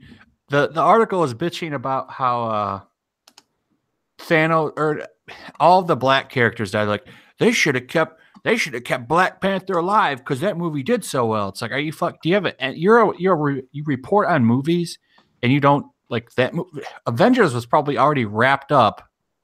He probably shot those scenes a little bit in while he was shooting Black Panther. Everything's planned out long term. Like you can't just, oh, this movie did so good. Let's just change this ending for the movie 2 months before it comes out. Like, how fucking stupid are you? Well, yeah, I know it's really stupid. I mean, like I said, when I watched Infinity War, I did pop a joke just because I just felt like doing it because it's funny. But I popped a joke saying, "Oh yeah, Wakanda was saved by a straight white man in Thor." This hammer. So it's like take that, BLM and stuff. Take that Black Lives Matter stuff because they got saved by a white and stuff. Yeah. But it's Thanos is purple and stuff. He's not white. He's a fucking alien. Oh, there was one about him being whitewashed from a darker purple to lighter purple. It's like a fucking alien. He's a fucking alien. Whitewashing though. At least accuse Avengers Infinity War of hating illegal aliens, saying it's a slight against immigrants. So it's like they're different. They're not human beings. They aren't like American stuff. This is an attack on immigrants and stuff. Clearly, Thanos is meant to represent that immigrant, rights leader and stuff. Yeah. But yeah, I mean, it was a good film. I like what they did with Thanos because to me, it felt like they turned him into more of a DC villain the Marvel villain, because in the original story he just kills half New York because he wants to get in bed with death and stuff. Whereas in this, it's like Ra's al Ghul, where it's like he wants to bring balance to the universe. So it's like Ra's al Ghul I like on that. a cosmic scale. Oh yeah, I liked it too. It's just like, to me, it felt like they turned him into like a DC villain, which as a DC, I thought his reasoning for doing it like made sense. To be honest, it's just brutally done. There's a term for that. What was it? Eugenics. Yeah, what's it called? It's not really eugenics. It's more that limited resources, so you kill. It's like selective extermination to fix to basically not use up the planet's resources and stop civil war. It's like that whole concept that it's like how with World War II, because of so many people died, basically we had to restart over, where like a lot of countries have to restart their economies, and they entered into like an era of peace. And then with the Black Plague, like the Black Plague killed off so much of Europe that the people who were left had a lot more land. Yeah, the quality of life went up big time for people that survived it. Mm-hmm. Yeah. And it actually led to the Renaissance thanks to the Black Plague. I mean, look at us now. I mean, look at all these SJWs. We're about due for a Black Death. Yeah, Black Plague. Purge. Yeah, there are times in which it's like, that movie The Purge is highly unrealistic, but I think a lot of people really want there to be a purge sometimes, where it's like, you get one night to like do whatever the fuck you want and stuff, and you go over and like massacre people and stuff. There's so like limited jobs and stuff. It's only the way people live. It's only a matter of time, because we already have there's the bacteria, like the antibiotics aren't working as well anymore. So then there's like all this like talk about how we need illegal immigrants because they're going to take up jobs. Like those jobs are, number one, could be filled by young people. Again, most of those jobs you talk about could have young people you use as entry jobs and stuff. Yeah. And it's like some of those jobs are even being automated. Like when those jobs get automated, then what? You're just gonna have a bunch of people who literally do not have the skills to. Well, they say we need universal income. Yeah. It's like, well, who's gonna pay for that? Yeah, that's what works in this one country. Well, they don't have like a fraction of the population we have. Yeah, I know. It's like, universal income is communism, and that comes from somewhere. Like Europe is falling apart because a lot of these policies completely collapse when they start importing so many people from the third world. Like Sweden is literally, I think I read the story. I think it's Sweden. Yeah, basically they have elderly people who are either homeless or have to basically find work because of all the welfare being eaten up by like the economic migrants and all the refugees. Yeah, that sounds about right. I know, it's disgusting and crazy and stuff. There's malnourishment now. Elderly people are now malnourished because the government can't economically afford to take care of them because of all the refugees. Yeah. So it's like, that's just the ironic thing, is that I tell people that when it comes to like a matriarchy or like a socialist or communist society, you can't be multicultural, because then the system gets taxed even quicker and stuff. You basically need to be like cut off. You have to be like very isolationist and stuff. But the thing is, they want it both ways. They want to be multicultural and allow in refugees, but then they also want the benefits of a society that needs isolationism to work. Yep, that sounds like right. You can't have a matriarchy and be multicultural, because matriarchy would demand that you have to have very, very hard laws and cultural standards in order to make it so men don't rise up and basically take you over and revert back to a patriarchy. Because patriarchy can survive in multiculturalism. Matriarchy can't. Well, these are the same people that say the most diverse movie ever made was Black Panther. So yeah, I know. It's like, you know what's on? True inclusivity and diversity is no white people. Look, it's shit. But again, Steel is a black superhero film. It's shit. Yes, but it's still a black superhero. And Hancock, that came out in like 2007, I think, or 2008. Yeah, Hancock. That's a black superhero film. That was a good film. I liked Hancock. Yeah, I didn't think Hancock was that bad. Blade, though, that's the real some one. people are saying Blade doesn't count because they say, he's like an vampire. How does that not count? Because people are Blade from Marvel Comics. People are in the idea that if you're supernatural, you can't be a superhero or something like that. I don't care what they say. He was in Spider-Man, all those characters. Like he's He's a Marvel character, man. That's a Well, Marvel I mean, comic. would you consider John Constantine a superhero? Because some people say he can't be a superhero. I mean, he himself says, "Don't ever use the term superhero, or otherwise I'll hate you" and stuff. He still comes from DC Comics. Yeah, but the character himself says he hates the idea of him calling himself a superhero.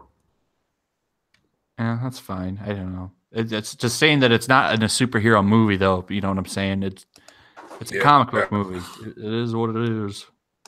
Well, yeah, but I get what you're saying. Yeah, Blade is like, yeah, no, that was a really good film. I saw number 2 as well, which is pretty good as well. Yeah, I like the second one as well. The third one I didn't care for as much. I kind of want to still see the third one, but yeah, that's what I heard. The third one wasn't that great. And then there's Spawn. There was another one. I can't remember what it was, but I think we could agree Spawn wasn't that good.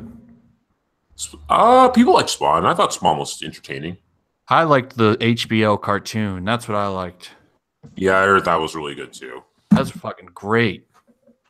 Yeah. And it ended on a cliffhanger. It was terrible. Well, I wish yeah, they anyway, kept it going. but anyways, Man, it's like, a good show.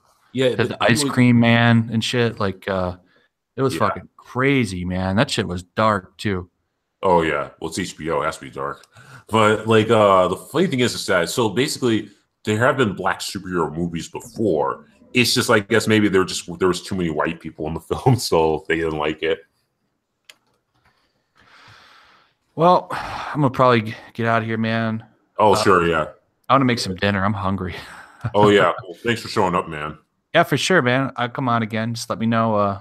I also have some free time during the summer too. So Yeah, I realized recently that if I have more guests on the show, that might, get more subscribers probably and get more views. I don't know. I think sometimes that works for some people. I like smaller, 2 or 3 people. People stepping on each other. Oh, well, I know that. I mean that like getting different guests on like each week or something, like trying to like get in like another guest or something like that. Oh yeah, for sure. Yeah.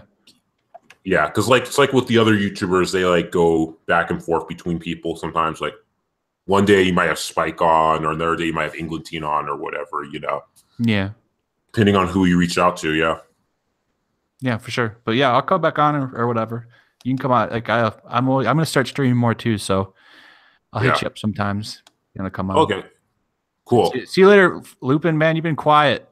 Oh yeah, I've been kind of drawing right now, but yeah, it's pretty good listening to you. Yeah. All right, I'll see you guys, man. You guys take care. Yeah. Take care, Flesh. You too. Thanks. Bye, guys. Bye. Yep. Okay, so everyone, that was Yellow Flash. Please like and subscribe to his channel because he does a lot of really good reviews. He uses the DNC style of comic book reviewing. If you guys are familiar with that, where you just have like the overhang style where you basically flip through the different pages of the comic book. So yeah, he does some reviews. He also does commentary on different news throughout comic books. And as you can tell, he also likes anime. So yeah, he's a pretty cool guy. You can also follow him on Twitter. So yeah. So Florence, so like how's your week been? Pretty good. I actually got to see this movie called Cannonball Run. New movie or old movie? An old movie from the 70s. Like, it's actually kind of fun. It's like it has like a lot of these like these kind of like stereotypes that you would never see done today. Like like Blazing Saddles. Kind of, where it's like it's a movie that like these people are in this race to go from like one side of the country to the other, and people from like all over the world come, and there's like Jackie Chan is in it. He plays he plays himself, and he's this is like the 70s? Yeah, he so this is like one of his first this is one of his first videos then, or like one of his first roles, like an early role. Yeah, probably. But yeah, Jackie Chan is in it, and then there's also this guy who is this one actor who plays a what's it called? I don't know if I should say Muslim or what you call them, the guys who wear the He plays a guy from the Middle East who has a harem. And, so he's is he? You mean Amin? And Amin? yeah, I think Like the priest, right? Like the priest, or something else, or is he like a royalty, like a prince, or royalty. they call him a sheikh, or is that what they call it? Sheikh, or I forgot what they're called. They're called something, but yeah, okay. Yeah, or is he a sultan or sultan? Probably a sultan. Yeah, but he has a harem. Okay.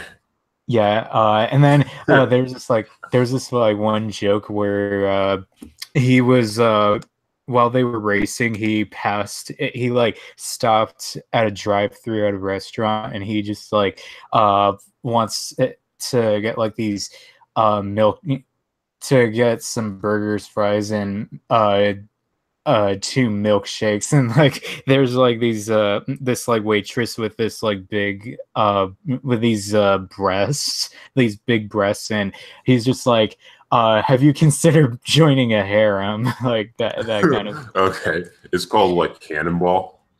Cannonball Run, yeah. Oh, okay. Yeah. Pretty cool movie. You get to even see Jackie Chan actually do karate and all that. Okay.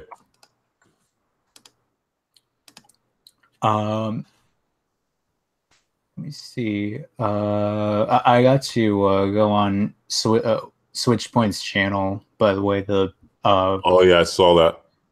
Yeah, it was pretty cool. It was pretty cool. Okay. Yeah. And right now I'm just kind of home alone with my dogs, just kind of, yeah. Okay. So yeah. I think I can be a little bit more politically politically incorrect now. Because are your family members more progressive? Not progressive. Not progressive. They just don't like me saying fuck or shit or anything like that. Oh, okay. Yeah. Oh, because your family's Mexican, right? Yeah. Oh, all of them, or just one part of them? On my grandfather's part, he's Mexican. My grandmother's more Italian. Oh, so does your grandmother speak in a different language, or does she speak English all the time? She and my grandfather can both speak Spanish and Spanish and English. So they both have my grandmother spoke Spanish ever since she was a girl, so she kind of knows both languages. Oh, okay. So she speaks with you, or do you guys speak English? I mostly just speak English around everyone. We don't really speak Spanish. Well, I think I might end up trying to learn more Spanish just so that I can, learn. Okay. Yeah. Oh, so how did the I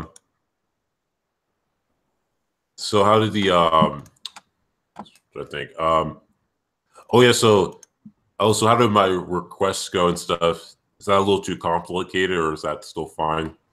It doesn't seem too complicated. I think I can probably do. Yeah, I can do it. It'll probably just take a little. Sorry.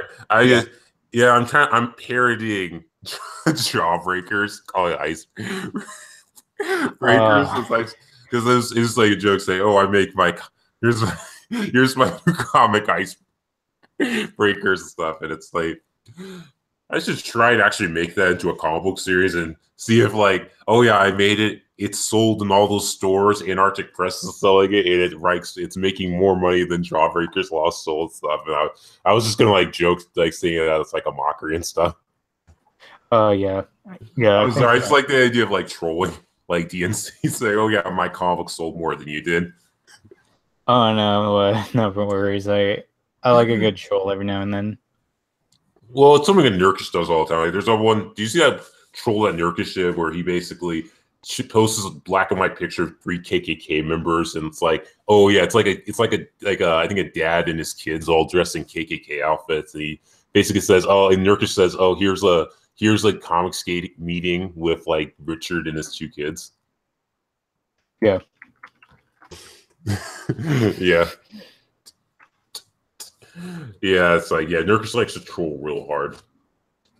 Yeah, I've been meaning to see his channel recently. I think Most of his channel is basically roasting. I mean, I think he occasionally has chats, but I think most of his channel is made up where he does a live stream where he's like essentially roast. He does a super chat live stream where he's like roasting different things like videos or people. Mm. Yeah, I know I got roasted in one of his videos. Oh, yeah. He thought I was autistic or something like that. He's like, King Billy, are you and him autistic? That was from a recent video. That was like a few months. I think like Ricardo posted a tweet about posted it on the group on our group chat and stuff. You know, the Shitlords Unite, and it was like a while ago. Oh, cool. But yeah, I was able to take one of my alt accounts and switch the username to so that's what I'm using right now and stuff. And I'm not advertising it really on YouTube just because I don't want to get the chance where it's like, oh, someone's gonna suspend me again, because that happened with Captain Cummings, where he changed one of his alt accounts back to Captain Cummings, and then they found out, and then they suspended the account again because people kept reporting him. Yeah. So I'm basically keeping my accounts in my YouTube account separate now. Yeah. It's probably a good thing because also mentioned I uninstalled the Twitter app on my phone, so I now just do Twitter on desktop because they say it's a good idea to limit social media usage to a few times a day. Like, you shouldn't do it constantly because it can have a negative effect on your psyche. Like, it can cause depression, which is actually kind of true because I feel like social media has had a negative effect on people's personality. And I also have had I've had anger problems when on social media too much. Yeah, I think that's kind of what happened to me back in January, February, just trying to constantly keep up with everything on social media that kind of bled through to my art a little bit. Yeah, see, what I do is I just so right now before I had lots of people I was following, but now I'm basically limiting it to a small number, where it's like for politics, I basically am selective on who I really enjoy, because before I used to kind of like whoever and stuff, to get a good amount. So I kind of had a lot of political stuff on my Twitter feed with some comic stuff as well. But now I basically only have a few. I have more comic stuff than I'm following more Comicscape people than political people. I'm just only the political people I'm following, the people who either followed on YouTube or I just I like their content on Twitter before my first account got banned. Mm-hmm. So yeah, I'm liking Orwell in Good, or is that his name? It's like the guy with the dog head for his he does political posts, but his shit posting is really funny. Yeah, I kind of go to his Twitter every now and then to see what's up. Yeah. And I also like Ian Miles Chong, who basically he's a YouTuber. I think he is for our Comicscape, because I know he's friends with Donald J. Thumb. So yeah, he does comic book and pop culture stuff, but he also does a lot of political commentary. Yeah, I heard that. I heard from Wayward Tankman that Ian Miles Chung was anti-Gamergate, but then kind of came over and just kind of. Oh, so you mean he got Red Bull because he became he's pretty conservative now. Yeah. So he was left wing during Gamergate, like when he was anti-Gamergate, or was he still right wing when he was anti-Gamergate?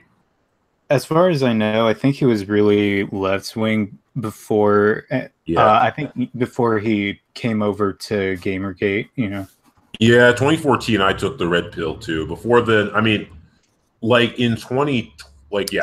then, let's see, trying to remember, a few years before then, I was basically at kind of an SJW, but from 2012 to 2014, I was kind of taking a more moderate left-wing slant. I was still basically pro big government and kind of pro socialist like stuff.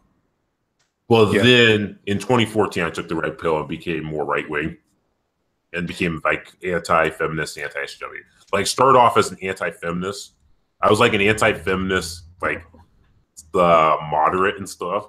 Then I became more like conservative and like pro-capitalism, like right wing and stuff. Yeah. Yeah, it was. I started off anti-feminist. Yeah. So anti-feminism was basically like the starting off point for like my red pill journey. Yeah. I think for me, my red pill, well, I wouldn't really, not so much red pill, but so much when I discovered anti-SJWs was, believe it or not, it was Shiwan Head who I actually saw first. And from her... Is she Toxic Femininity on Twitter? Is that her or no? Shiwan Head mostly just does a lot of like comedy videos, all that kind of stuff. Yeah, she let's just say like Shiwan Head, I don't really go to her for like really like you go to Shiwan Head, you're not going to find the kind of stuff you'd see from TLD or from Sargon or people like that, but you know, I still think she's kind of funny. But yeah, from Shiwan Head, then I started to go into like smaller anti-SJW channels. The big ones I still haven't seen a lot of yet, like Armored Skeptic or let me see. No, not I know there was this other. I think it was Naked Ape that I actually started to see. Oh, I haven't seen Naked Ape, but I heard he's really funny. Yeah. Yeah, I want to watch Rageaholics video. I didn't watch the entire video, but he had like a video where he slammed Neil deGrasse Tyson and The Amazing Atheist, because like The Amazing Atheist is apparently a huge Neil deGrasse Tyson fanboy, and he just pointed out that Neil deGrasse Tyson has not discovered anything of really scientific worth. He literally is just there as like almost like the token black scientist. And basically, it's like makes political statements on his Twitter account and stuff. Like he's basically brings partisan politics into science, which is really stupid. Oh yeah, I know. I can't really stand Neil deGrasse Tyson anymore. It's like, yeah, he's like basically like a token guy.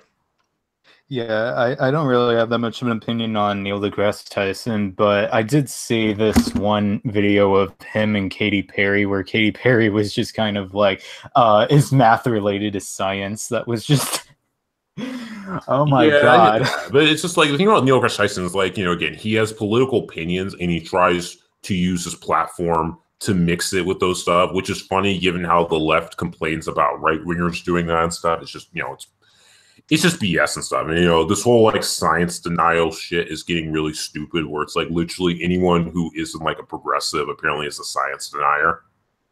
And it's like it's like apparently being skeptical of global warming, it makes you a science denier. It's like, hey, I can be skeptical. That doesn't make me like anti-science. It's like, I believe in biology, you know. I know that's triggering to like SJWs trying to preach transgenderism and stuff, but you know. Yeah, I wouldn't really put like I mean, I'm sure there are some like right wingers who are actually like the whole I guess it's probably like the more flat Earth. I don't think really counts as right wing. I mean, there are some like the religious right, but I mean, again, most of them don't really have a problem except for evolution. It's like me personally, it's like if you don't believe in evolution, that doesn't make you anti-science. It's just a theory still. You know, it's like an idea theory that's considered fact, you know? And it's like, if you believe in biology, then what were you saying?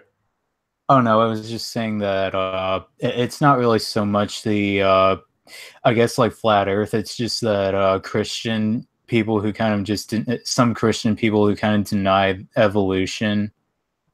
Well, yeah, but denying one type of science doesn't make you like anti-science, really. I mean, you could say that's still science denying, but I mean, again, if you believe in other forms of science, then it's like, okay. I mean, again, evolution is still just a theory. It's not even, I mean, there's evidence to prove that it is a thing, but it's not like definitive. You can't witness really evolution technically because of how it works. So Yeah. So it technically is still theory, but that's just my opinion. I feel like calling someone a science denier because, oh, they didn't believe such and such, but they believe in other stuff in science. I feel like, yeah. Most of the time, science denier is basically just a political statement to try and silence or like slander someone. Yeah. Because, like I said, if you believe that there are more than two genders, then basically you're technically science denying biology. Yeah. Or like probably whatchamacallit, like race. No, wait, race. Oh, yeah, race realism. Race realism. Or no, not race realism. It's more like it's like Rachel Dolezal, where she thinks that like she's a transracialism or something. Yeah. Okay. I mean, here's that and stuff. But like again, it's a hot button topic. It's like the topic of how much does genetic play into race and stuff. You know what I mean? Like there's the whole idea that, oh, your race counts for IQ.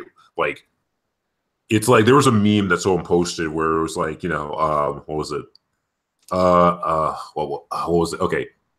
Some dogs are smart. Wait, now I remember. Sorry. So this dog is faster than another dog, Okay, yeah, it's because of the breed. This breed of dog is taller than this other dog. It's because of the breed. This dog is stupid. This breed of dog is stupid. This other dog is smart and stuff. That's because of economic situations. Yeah, so it's just basically it was a joke. It was a joke on the race. It was a joke about race and stuff, where it was like people were saying that IQ is not determined by race. It's more economic and education and all that stuff. You know what I mean? Whereas to race realists, they do that race plays a heavy part in a person's intelligence.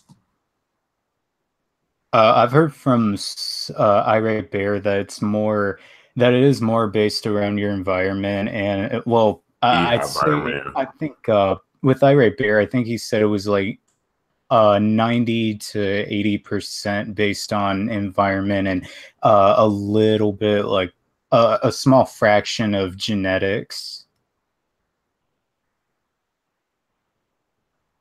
Okay. But there's some people who say like there is like to think that there's biological evidence to say that like race plays a part in intelligence. Yeah. I mean, it's an interesting theory though, but again, because it's such a hot topic, it's a hot button topic that people can't discuss it without fear of being, labeled racist. Yeah. I was actually kind of wondering, what's your take on what happened with what's her name, Rage After Storm? What? I don't know about that one. Oh yeah, that was actually a long time ago that that controversy happened. What was it? Yeah. She used an article from the Daily Stormer to argue for I'm still kind of like, she was arguing that black people generally have a not that they generally have a lower intelligence, but that black people are kind of very that black people, like, I could be wrong on this. I could be wrong on this. I still kind of have to really look into it. But for what I think she was probably arguing was that black people haven't really are not actually not as intelligent as white people.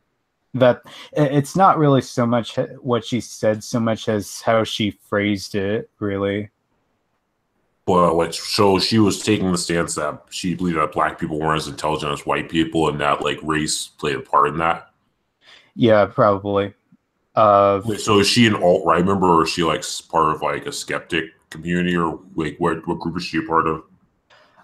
She was a skeptic, but a lot of people say that she's because of her views on race realism, that she's alt-right. Yeah, I mean, well, I don't know. The skeptic community is kind of in a weird place right now, because then there's a whole liberalist movement, which basically, that Sargon started, which is kind of cringy my way, because I know some people like that, but I don't know. I feel like playing the collectivist game is a mistake on Sargon's part. But yeah, because I feel like they kind of are not really part of the skeptic community either, because I think the skeptic community, which is kind of made up of like the Sam Harris and Richard Dawkins fans, didn't want them in the movement really anymore because they thought it was bad PR. Mm.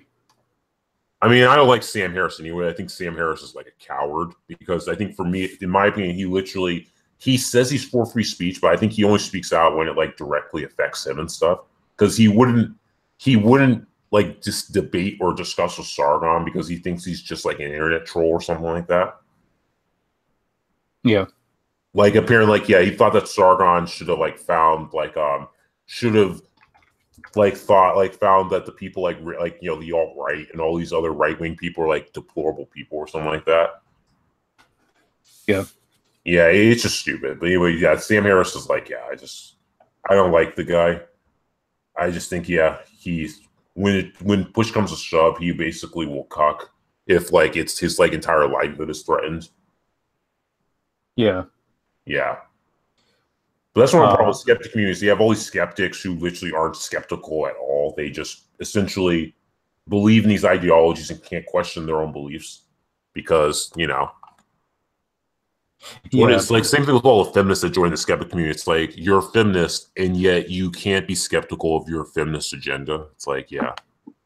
Oh, yeah. It's just so many people literally just join the skeptic community because they want to look cool and stuff. Like, a lot of them just seem to be like, are trying to be edgy, or they just want to either look cool or to like, rebel against their parents or whatever. It's like, they don't really understand the concept of being a skeptic. Yeah. Yeah. You can go ahead. Oh, no, you can go. I've just been kind of saying that, yeah, I've been trying to kind of look outside of the skeptic community. Been looking at as much as it sometimes not really, it doesn't really pain me, but as much as it pains me that I see like the feminist channels, and I actually do have some things I can agree with on, like nothing I can really like. There's not a lot that I can really think of like right now, but usually probably 60% of the time I'll agree with them on stuff. I don't know, man. That might make your autism worse. Yeah. It's okay, but like what types of things do you agree upon? I think that well, let me see. Oh crap.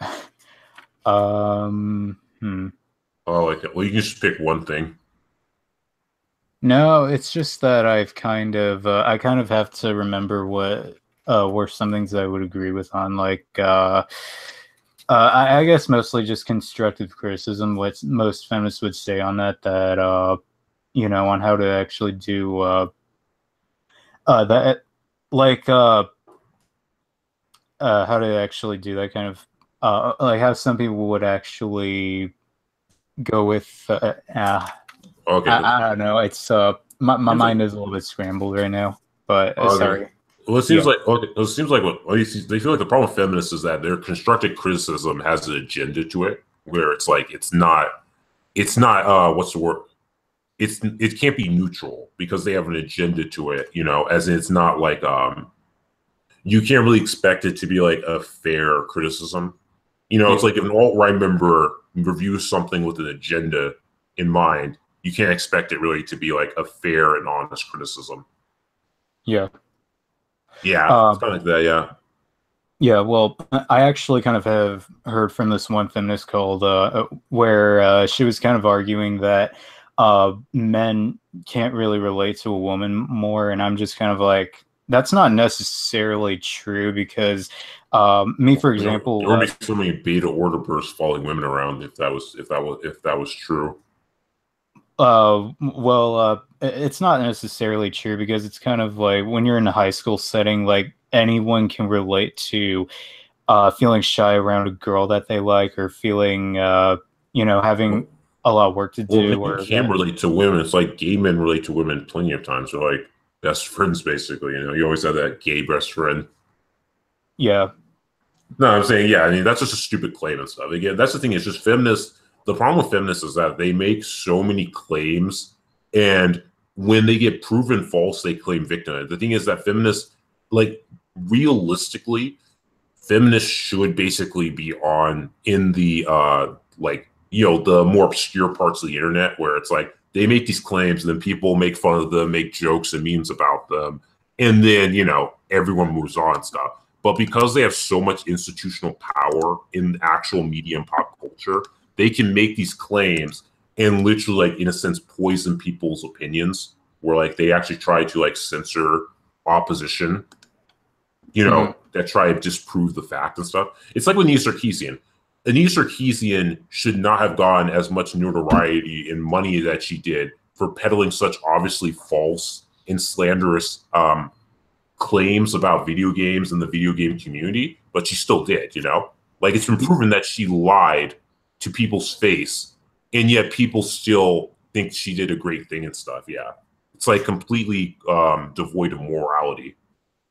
Yeah, well, I guess with Anita Sarkeesian, in her case, it's like it's usually more like 10% of the time I'll agree with her on stuff, and then 90%, like every time like she brings up like one point that I can actually agree with on, the immediate next thing she'll say, I'm just like, you fucked it up. Yeah, I guess I take the Spike Valentine like sides of debate. Spike, who's part of our community. Yeah, Spike, right? Oh yeah, I think I may have talked to him at one point. Yeah, he's the other Mexican. Yeah. So see, I agree. So Spike like basically got into a little argument with like Gail Simone or someone on Twitter, and he basically explained that comic books. People were making claims that comic books have been like this all boys club, which it actually isn't. Like, there's good examples of female characters and stuff, and like books featuring girls, and stuff. And it's kind of like that. Like in the whole basis of Anita Sarkeesian's argument was essentially that video games were toxically masculine and stuff, like for boys and stuff. Like, it was an all boys club, which it isn't really, in that they were sexist, which it's not. Like, people complained about sexy female characters, so it's like there's sexy male characters as well. Like, you can see basically, she claimed that you couldn't see Batman's butt, in the Dark Knight in the Arkham games, but if you change out his suit, you can see his ass and stuff, Yeah. Never mind the fact that. Yeah. You just gotta change his suit. Yeah. Yeah. Never mind the fact that there's actually, for example, like Final Fantasy, they'll actually have like these male characters that are really like, I guess they're really like pretty boys kind of. But again, it's like if you read a fantasy novel, the title always has like a guy who's almost shirtless, who's really handsome and masculine. So again, it's like it's the ideal look in a man and stuff. Yeah. It's the thing is, it's just with them, it's like it's okay to do it to men, but you can't do it to women. That's just the main problem. The main problem with feminism is that they are always looking for a problem because otherwise they're out of a job. There's like, to me, it's like there's no problem and it shouldn't be a thing, but they want to make money and to basically have a reason to do something. So they make up all these ridiculous excuses, and it hurts the ideology. Yeah.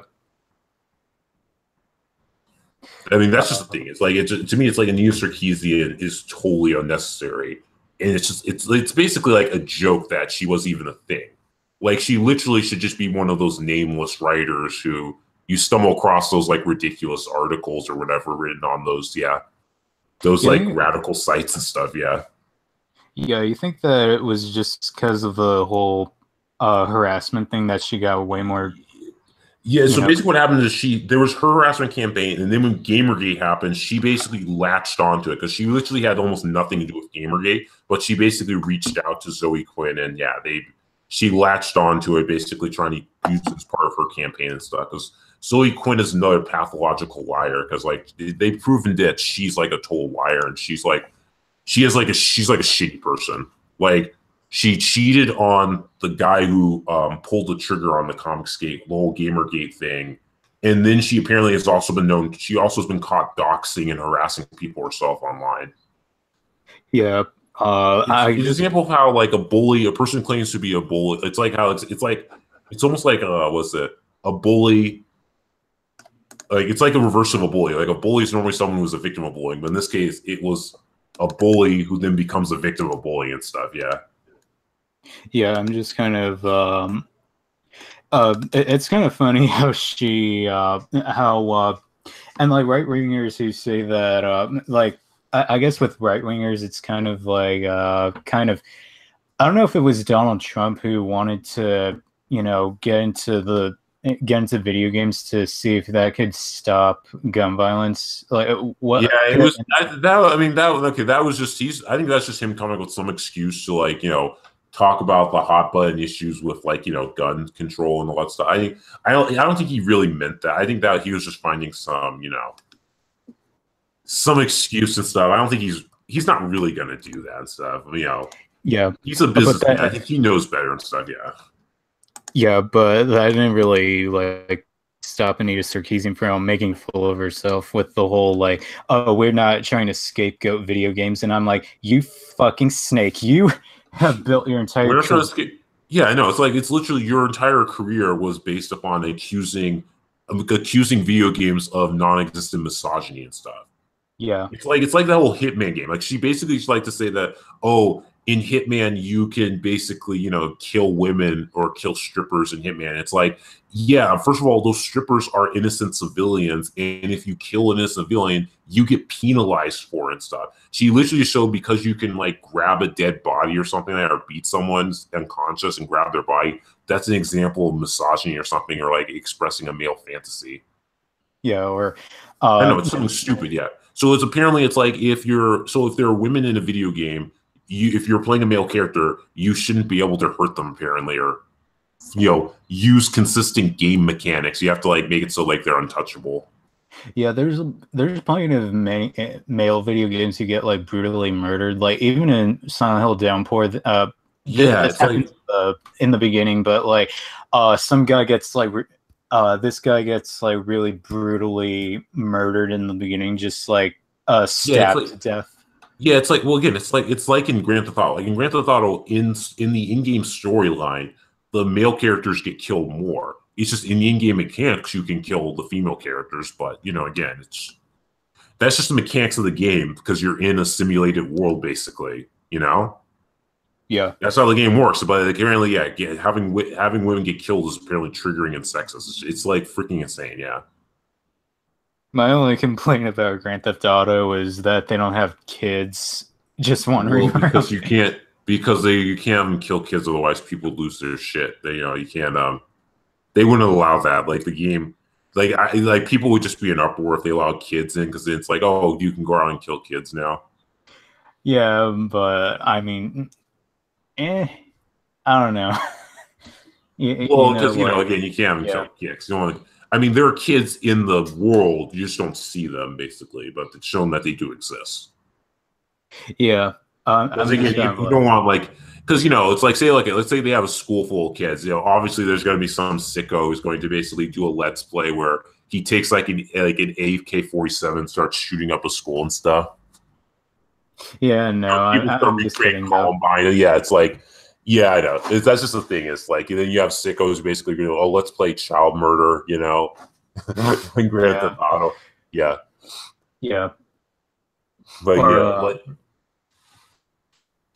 so you would consider Gail Simone the Anita Sarkeesian of the comics industry? Yeah, pretty much because basically she got into comics accusing them of being misogynistic, like the old women in refrigerators. That was basically like her claim to fame. That helped her get into the industry, and she basically, she accused the comic books of being misogynistic and basically being like an all boys club and stuff, and which is ironic because she's like among the people who basically say, oh, superheroes have always been SJWs, and if superheroes were always SJWs, then why exactly did you accuse comic books of being misogynistic? Yeah. But that's the thing is that's just her. It's like with her, it's like I'm not saying she's a terrible writer. It's just if your claim to fame, like to get you into the industry, was basically telling a lie and literally playing the victim and talking about how horrible comics were because they were misogynistic, it's cheap and it basically is fake. And I'm making an assumption, but I think she also probably is depressed because of it. Because I feel like when you make a livelihood off of something that is basically untrue and dishonest and stuff, it makes you depressed, because you basically lied to get into the industry. Yeah. So she probably suppressed and stuff. Yeah. Yeah. Gail Simone, right? Yeah. Yeah. Because accusing comic books of misogyny and stuff, it's like not true. Yeah. I'm just kind of. It's like everyone's brutalized in comics. Basically, it's like more men die in comic books like brutally than women do. So yeah. Yeah, I'm also just kind of like I heard Gina Marici. She's still one of my favorite YouTube like booktubers on. Well, she's not really a booktuber. She gives advice, but one of her worst tropes ever video. One of them was women in the fridge, and I'm just kind of like. There's plenty of books where men die in there, like that. I mean, I still have respect for Gina Marici. It's just that I'll disagree. I've kind of disagreed with her more nowadays. Okay. Yeah. But so she believed in the women in refrigerators? Yeah, I think she tried to apply it to novels, which there are plenty of men who die in novels, so I mean,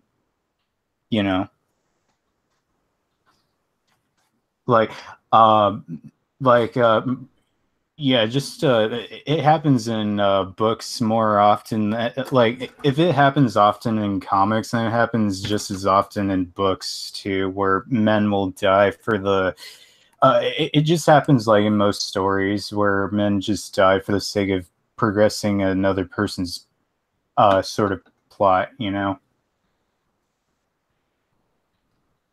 Well, yeah. I mean, again, that's a common thing in comic books. Like again, Uncle Ben essentially died to, basically helped set Peter down the road to becoming a hero because he could have stopped his killer he could have stopped the guy from robbing the place where he was making money at, but he didn't, and that guy ended up shooting his uncle. Yeah. Or it's Uncle Ben, and then Jonathan Kent has also died, which also helps motivate Superman down his path. And it's happens to men all the time. I mean, it's in Conan the Barbarian, Conan's dad gets killed, which drives him to want revenge against the people who killed his father.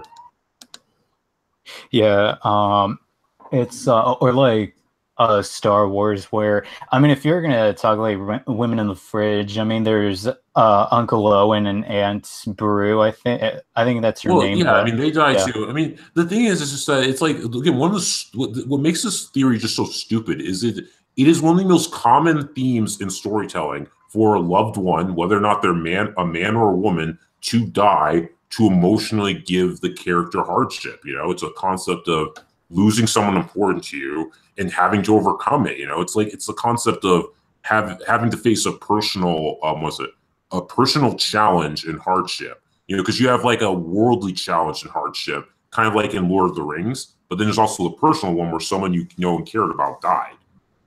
Yeah, it's just it's a common theme. But again, feminists want to turn this into a gender issue so they can take over an industry and basically dictate what we can and can't read or do and stuff. And that's basically how this happens. Same thing with Gail Simone. It's like she took something that she apparently didn't like and tried to spin it in a feminist narrative, and she got a job writing comic books because of it. Yeah. I'm also kind of concerned that the women in refrigerators thing, it's like they don't really look at the context of the story because, say, someone says that the New Hope has the women in the fridge because of Luke's aunt. Well, we already have a female protagonist in Leia, so, we didn't, you know, Yeah.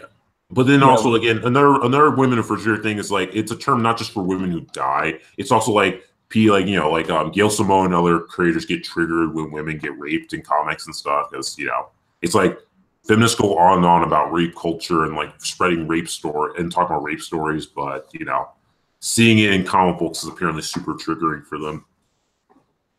Yeah. Yeah, I think I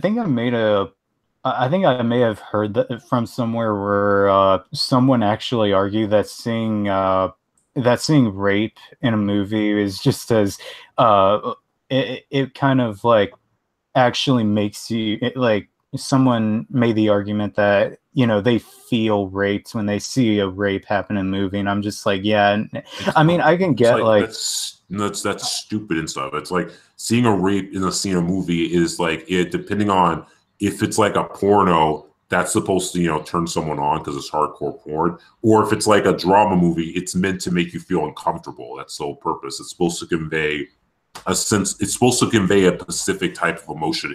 It's meant to give a type of emotional response from you and stuff. Yeah, it can range from anger, sadness, discomfort, or something upsetting. Yeah. Yeah, it's kind of like with the girl in the dragon tattoo. I mean, I may feel uncomfortable whenever I watch the rape scene, but at the same time, I know that it's not actually really happening, and also like I feel uncomfortable, but at the same time, it's like nothing bad is actually literally happening to me. It's just weird. It's just weird. It's like there are times in which it's like I don't know. It's like the thing about feminism is that they're so inconsistent. It's like they're eating each other basically at the moment. Stuff where there's someone's not progressive or feminist enough that they get torn apart for being fake or something like that. But that's just the thing. It's like that's what I like about Christina Summers. She calls herself an equity feminist, where she's kind of like her deal is that she thinks all of this extra stuff is bullshit. Like we already have equality. That all this extra stuff is just scams and lying and all that stuff to make people relevant. Yeah. That's the thing about Gail Simone is just that she didn't get in the industry based upon her own merit. She essentially used a lie and played the victim to get in the comic books. So yeah, I kind of wonder it's just sad, It's pathetic, essentially. Yeah. I kind of wonder what her stories are kind of like. Like a lot of people are saying that like in her comic books. Like I hear she's a decent writer, but she isn't like Grant Morrison or Mark Waid when he was really good. He was on fire. Yeah. Yeah, she's not one of the top people. It's mainly just like she gets a lot of praise mainly because she's one of the few female creators. She's one of the more popular female creators and stuff. And she does have good books. It's just like the amount of praise that she gets is not relative to the quality of work that she does. And again, it's like it still doesn't warrant that she essentially scammed her way into the industry. Mm-hmm. It's just not legit and stuff. And then, people are going to lie to her saying that it is legit, but I think she knows that it's like fake. Mm-hmm. Yeah. It's just like mostly critical thinking when you really have to take a step back and really look at the bigger picture, just how many when someone kind of makes a claim like, oh, there's a lot of women are murdered in comics. Well, I mean, you kind of have to take a step back and think, how many men are murdered in comics, and you'll see that. And then you get the Kathy Newman response from the feminists where it's like, so what you're saying is you like seeing women killed, or so what you're saying is women shouldn't be respected. Because that's the Kathy Newman joke now. That's what they're calling the Kathy Newman style debate, where it's like, so what you're saying is you don't believe women are people. Yeah, yeah, I know. I still, it's only because like Oh yeah, one of our the NFL team here in Seattle basically invited Jordan B. Peterson over to give, I guess, a talk to the players, and someone posted about it on Reddit, and a bunch of people were like getting all upset and complaining and like bashing the coach for doing that. I'm kind of like, and they're calling him like a right wing, activist. I mean, it's like he's like classical liberal. He's not right wing. He said himself that he's not like a right wing person and stuff. He just happens to be He just happens to have followers. He just happens to have people who like him who have to do right wing because they both have similar issues, which is free speech being threatened by a bunch of progressives. But anyway, so yeah, it's just like that where it's like people are accusing him of things, and like he has a huge amount of patience. Yeah. Because like it's like, you had to have a huge amount of patience to like stand what Kathy Newman was doing during that like whole discussion. Yeah. No, I would have probably lost my mind and stuff when she kept like straw manning and like making all these assertions about him. Oh yeah. I haven't really seen that. I haven't really seen that discussion, but I've seen a piece of it. You can find it and stuff. It's really it's like Jordan B. Peterson is very patient and is literally having to explaining all his different positions, and he does a really good job. And she just keeps jumping from one thing to the next to try and like catch him and stuff. Yeah. Yeah, no, it's really frustrating to watch and stuff. It's like, yeah, you can tell that she went in there hoping to expose him and had an agenda basically to bring to discussion. He basically kind of destroys it. Yeah. Yeah. I mean, he is a psychologist. He is like a professor in psychology, so he probably saw it coming. Yeah. Yeah, I think and then she played the victim because people were apparently harassing her after the interview. And it's like, yeah, he didn't ask people to harass her. This is, you kind of opened yourself up to being, trolled. Yeah, because there's lots of memes. You just have to see the memes. There's like a ton of memes about that whole thing. Yeah. Yeah. I think I might end up making a Kathy Newman meme at one point. Yeah, and then there was Turfling Monkey also mentioned in one of his videos. He said he would have destroyed her. He would have gone scorched earth, where he would have basically been like, "Oh yeah, here's the reason why women shouldn't vote and stuff." He would have just totally gone unapologetically big towel on her and stuff. Yeah, that's what he said. He kind of wished that he had been on the show and stuff. Yeah. Yeah, because he would have been unapologetic and stuff. Yeah. Who? Turfling Monkey, he talked about that and stuff, where it's like, oh yeah, if he was on that show, he would have been totally unapologetic and gone scorched earth. I would love to see that happen to a feminist. No feminist I think would ever have Turfling Monkey on there, just because Turfling Monkey is unapologetic. He's MGTOW, but he's also unapologetic, supporting what feminists would deem patriarchal, policies and stuff. It would be an interesting debate, but it would be a total shit show. Yeah. Oh yeah, no, it would be a shit show. He's essentially the anti-feminist that feminists were always raging about stuff, saying that they existed. Yeah, or he's MGTOW, but he's not alt-right or anything. Right now the alt-right and MGTOW are kind of MGTOW and the alt-right, I think, are kind of almost on the verge of a civil war, because basically the alt-right is kind of now been thanks to a bit from Tara McCarthy, they basically been insulting MGTOW, saying oh, MGTOW is white because it's convincing men, especially white men, not to get married and have kids, so they think it's dangerous to Western civilization. So they're basically insulting MGTOW, and MGTOW is also skeptical of the alt-right because they don't believe really in ethno-nationalism. They just believe that the main cause of society is basically feminists or women specifically. Yeah, or the MGTOW, they're kind of arguing that people like Tara McCarthy, she's trying to what's it called? Yeah.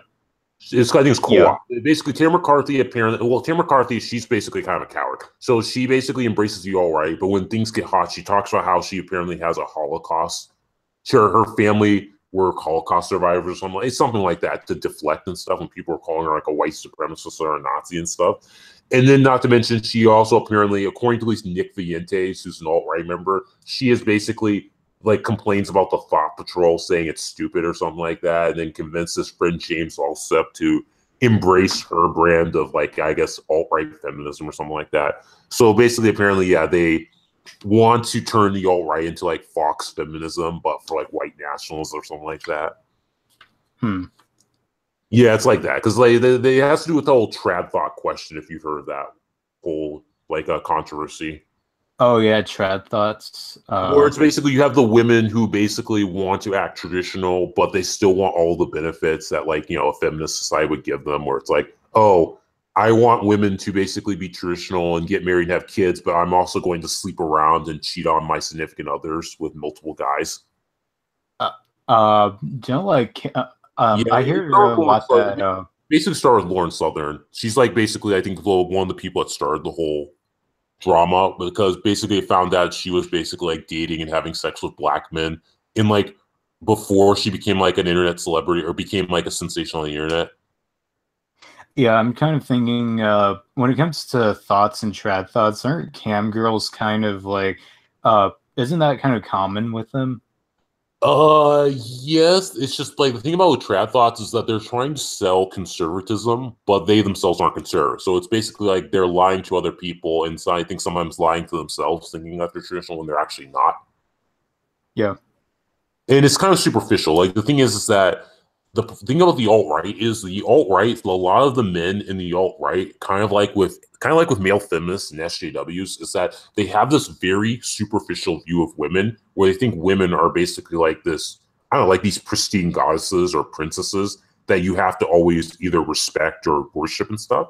And it's very superficial. And they do all this stuff where like they backstab each other all for the purpose of trying to see if they can score some, trad thought pussy. It's basically the power of the pussy all over again, where it's just like, you have all these guys that supposedly were apparently supposed to be friends in like a brotherhood who just betray their beliefs because they want to get, in bed with someone. Because, apparently there was I saw this in a super chat that Rushfi did, where apparently there was an alt-right white nationalist who basically he gave up his entire belief system because he got in bed with a Jewish SJW goth girl. Who? This random alt-right white nationalist apparently gave up his beliefs because he wanted to get in bed with the Jewish SJW goth girl. Oh, dang. She was like apparently an Instagram celebrity or something like that.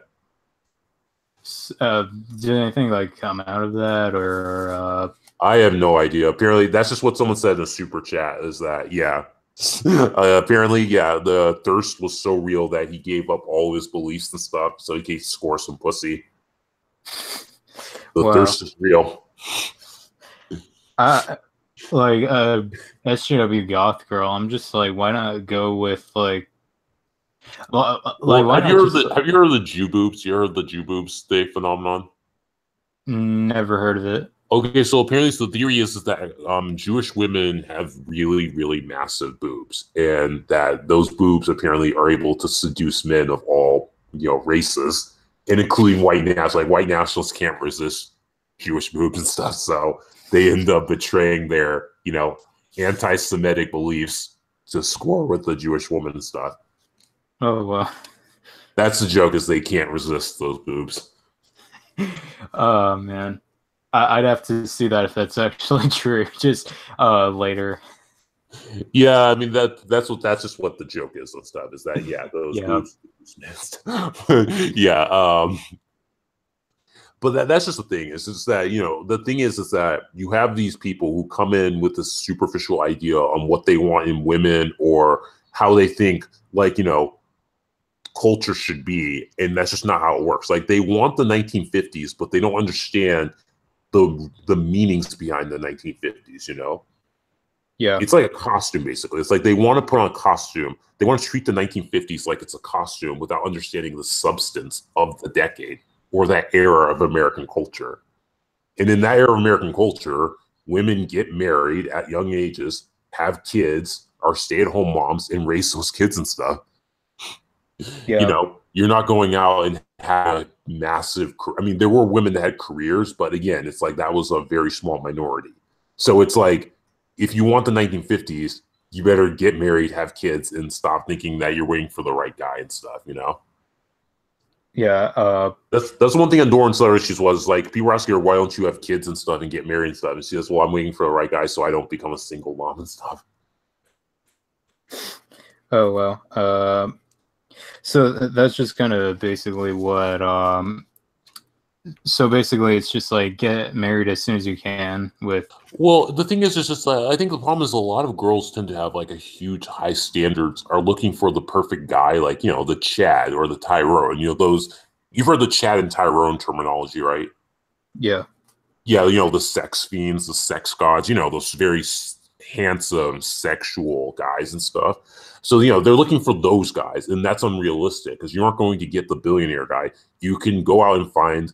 I'm not saying find a nice guy, like the nice guys. I'm just saying you can find someone who has ambition, is respectable, cleanly guy, and, who you could probably have a really good relationship with. But the thing is, a lot of these women are looking for the perfect guy and stuff. And that's not how it works. I'm engaged, and my fiance and I don't agree on everything, and she gets really annoyed by me lots of times, but we agree that we feel like we're a really good couple. So that's why we're getting married and stuff. Yeah, I guess that's kind of like with me and my with my, I don't want to say girlfriend because it's a little bit complicated, but we like she doesn't really have any standards. Like she likes me, and like I mean I kind of want to try to improve my image. Yeah. Well, the thing is, it's like the thing is that some women have too high standards. Again, it's okay to have standards, but when you have too high standards, you're just going to end up alone. I mean, it's not just the fact that being non-feminist is going to make it so you have a successful relationship. It's also like if your standards are just too high, you're also going to be disappointed as well. It's the same thing. The same thing with feminists. Feminists have a really, really high standard, and they either end up dating very weak and meek men who they eventually get disgusted by because your brain is hardwired as a female to want a strong man and stuff normally. That's the very common trait. And when they're weak and stuff, you then abandon them or they're just too emotional. Because the reality is that feminists will say that they want men who are in tune with their emotions. But if you're with a guy who literally acts like a woman and stuff, then you're basically dealing with another person who basically is trying to outdo you when it comes to like emotional complaining and whining and stuff. Yeah, I'm just. No one wants that. Like women don't want that and stuff. They don't want to basically have another, someone who's like emotionally, I don't know, like wanting you to be like their emotional pillowcase or whatever. No one wants. Yeah, very few girls want that and stuff. Like even feminists, I don't think want that. But they lie to themselves and think that they want that, and that's how these relationships never last very long. It's like if a feminist has a chance to score with like a Chad or a Tyrone, someone who's like hot and muscular, she'll dump her boyfriend and stuff for those guys and stuff. Yeah. I'm just kind of like I mean, it's all right to be like fantasizing about like Chris Hemsworth or Chris Pratt or anything like that. It's fine to fantasize. It's just like, again, I just feel like people either have way too low or high standards. You have a lot of girls who do get involved with punks and bad boys, which is normal because it shows a level of dominance. It's how we've evolved and stuff. But, again, in our modern society, that can also backfire hard and stuff, which is why you end up with women who end up either single moms and basically on welfare and are really depressed and their kids get abused and become drug addicts or, criminals. Yeah.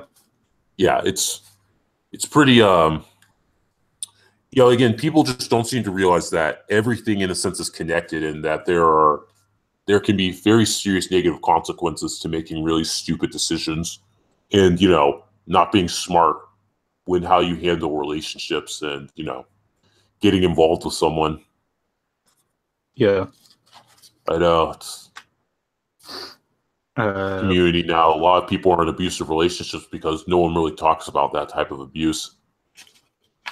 Yeah, I'm just kind of like,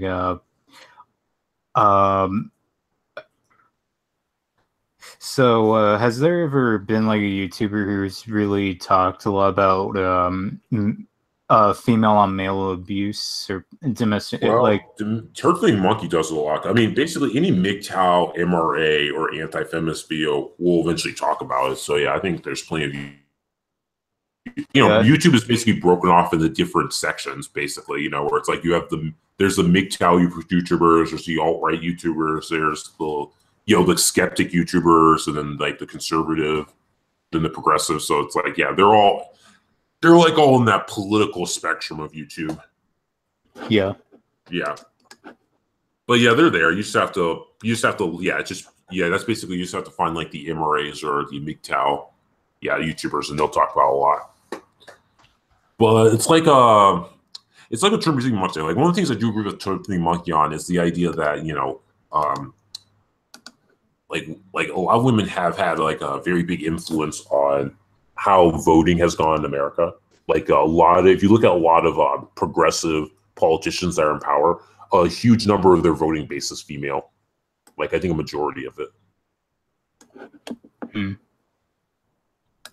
In the theory, that's the reason why some people have hypothesized that if we ever revert back to where a country where women don't vote, we would go conservative within a single election cycle. Like no Democrat would ever win an election again if women didn't have the right to vote. I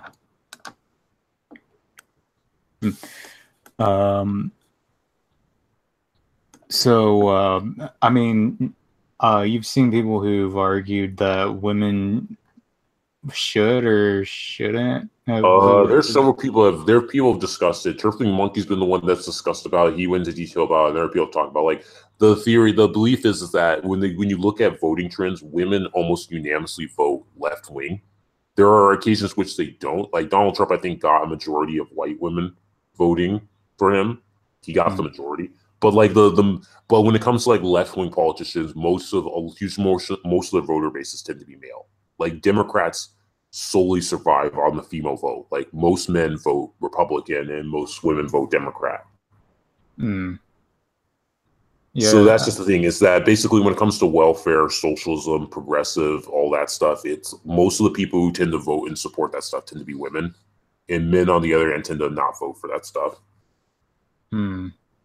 So they say that if we want to become conservative again, like hardcore conservative, like, basically become conservative overnight, basically if you take away like the female vote, then it's like we go conservative within one election cycle. Like there would literally be no Democrats in politics anymore. So would that be like a good thing or a bad thing? That's what I'm wondering. We would not be a welfare state. The welfare state would basically disappear if we voted, because the welfare state is the most support for the welfare state comes from women. Like they get most of the votes for welfare state. So the welfare state would basically disappear. Like illegal immigrants, blacks, and non-whites and stuff, their vote would not be able to compete with the non-progressive vote and stuff if that was a thing. So yeah, the welfare state would be gone. All these socialist big government things would disappear, and we'd focus more on like we'd focus more on the free market. Like we would become basically like a free market, a conservative country and stuff. And then of course, whole education would basically revert back to being like, either neutral or basically conservative. So all these like LGBT classes would be immediately axed completely and stuff. Yeah. And then like Hollywood would basically be fucked. Hollywood would basically either have to revert back to old school Hollywood, or they would basically be like just kicked off the airs and stuff. What would happen with the healthcare system? Healthcare system would basically, I think, be the same as it was, like, would essentially be like I feel like it would still be the same as it was like before, maybe pre-women's vote and stuff. So it would exist. It just probably would be different. It would not be like, it wouldn't be like, it would be different, I think. Yeah. It just wouldn't be the same as is today. I'm not sure what it would be like. I mean, we probably focus more on private healthcare, like private and state healthcare. Like me personally, when it comes to healthcare, I always believe that healthcare should be handled either by, your employer or by the state specifically, not by the federal government. Like if you want good healthcare, then you could vote to have it be implemented in the state, on the state level. So, have them control it instead of having the federal government basically say, oh, everyone has to have this type of healthcare. Mm-hmm. So I'm a firm believer in private and state-based healthcare and not like federal government-based healthcare. Mm-hmm. Yeah, but yeah, that's just like yeah, that's what the analytics shows that we would be we would basically go very conservative in that scenario. It just won't happen because most of the population is female and they're not going to allow that and stuff. I mean, it could happen if multiculturalism runs its course. Like in Europe, that I think that could actually eventually happen if enough migrants and refugees come in and flip the election, say, "Oh, women aren't allowed to vote anymore." It could happen. So let me see. There was something. Let me. Oh, wait. What was I going to say? There was. Let me see. No, it wasn't a video. It's just part of the. It's part of the conservative state where. Let me see. It'll come back to me. Don't worry. Oh, they state about like voting rights or what? Like, what are they talking about? Oh no, it's nothing. I just kind of forgot what I was going to say, but it'll come back to me. Okay, but that's the thing is just that the scenario is highly unlikely. But see, I had this hypothesis about light patriarchy and hard patriarchy as a thing. Like basically, before women's suffrage, the West was a light patriarchy where women could work jobs. They weren't just mothers who gave birth to kids, married husbands. Had to obey everything that the husband said. Like they could do jobs and stuff. They just couldn't vote. You know what I mean? Yeah. Like, so I call it light patriarchy. And then you have the Middle East, which is a hard patriarchy, where it's like, oh yeah, women are essentially like, your own personal slave, where your job is to basically have kids and have sex and all that stuff. Yeah, I'm just kind of wondering. It kind of came back to me. Don't like the. Do the left have mostly the black vote or something like that? Like, yeah, the left has mostly the black vote. That's the thing. That's mainly due to I mean, I wouldn't call it propaganda. It's due to the welfare state. It's like when they implemented the welfare state, for like blacks, especially in like the 1970s, that's when basically blacks switched from Republican to Democrat. Like Lyndon Johnson himself said that after he passed all of those like economic bills, he essentially basically said, I'll have those like inwards voting for the next 200 years or something like that. Wait, who said that? Lyndon B. Johnson, I think it was like a private conversation, spoke to his colleagues. He says that after he implemented all these economic bills, that basically was the welfare state that blacks are on right now. He basically said he'll have those inwards voting Democrat for the next 200 years.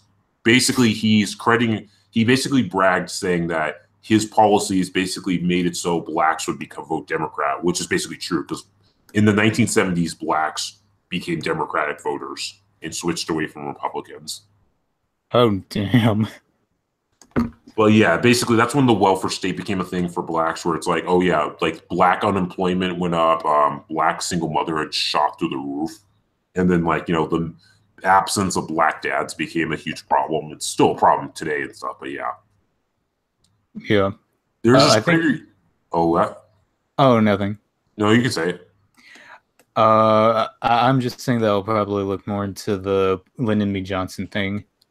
Yeah, that's a thing. Then there was this PragerU video that is really, really good. I think it's definitely one of my top 5 of their videos. But it basically is a guy who's black who basically says that the biggest lie is the idea that political representation is going to get a minority out of poverty. Like you had the idea that now Barack Obama was president or getting people in power, black people are going to get out of poverty and be economically successful. That's not true. In America, private, business and economic power is where it's at and stuff, not like some political bullshit.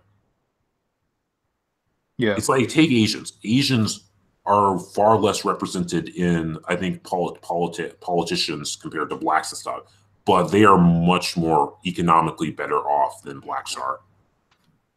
Like, I think on average, dollar to dollar, Asians make more money than whites do.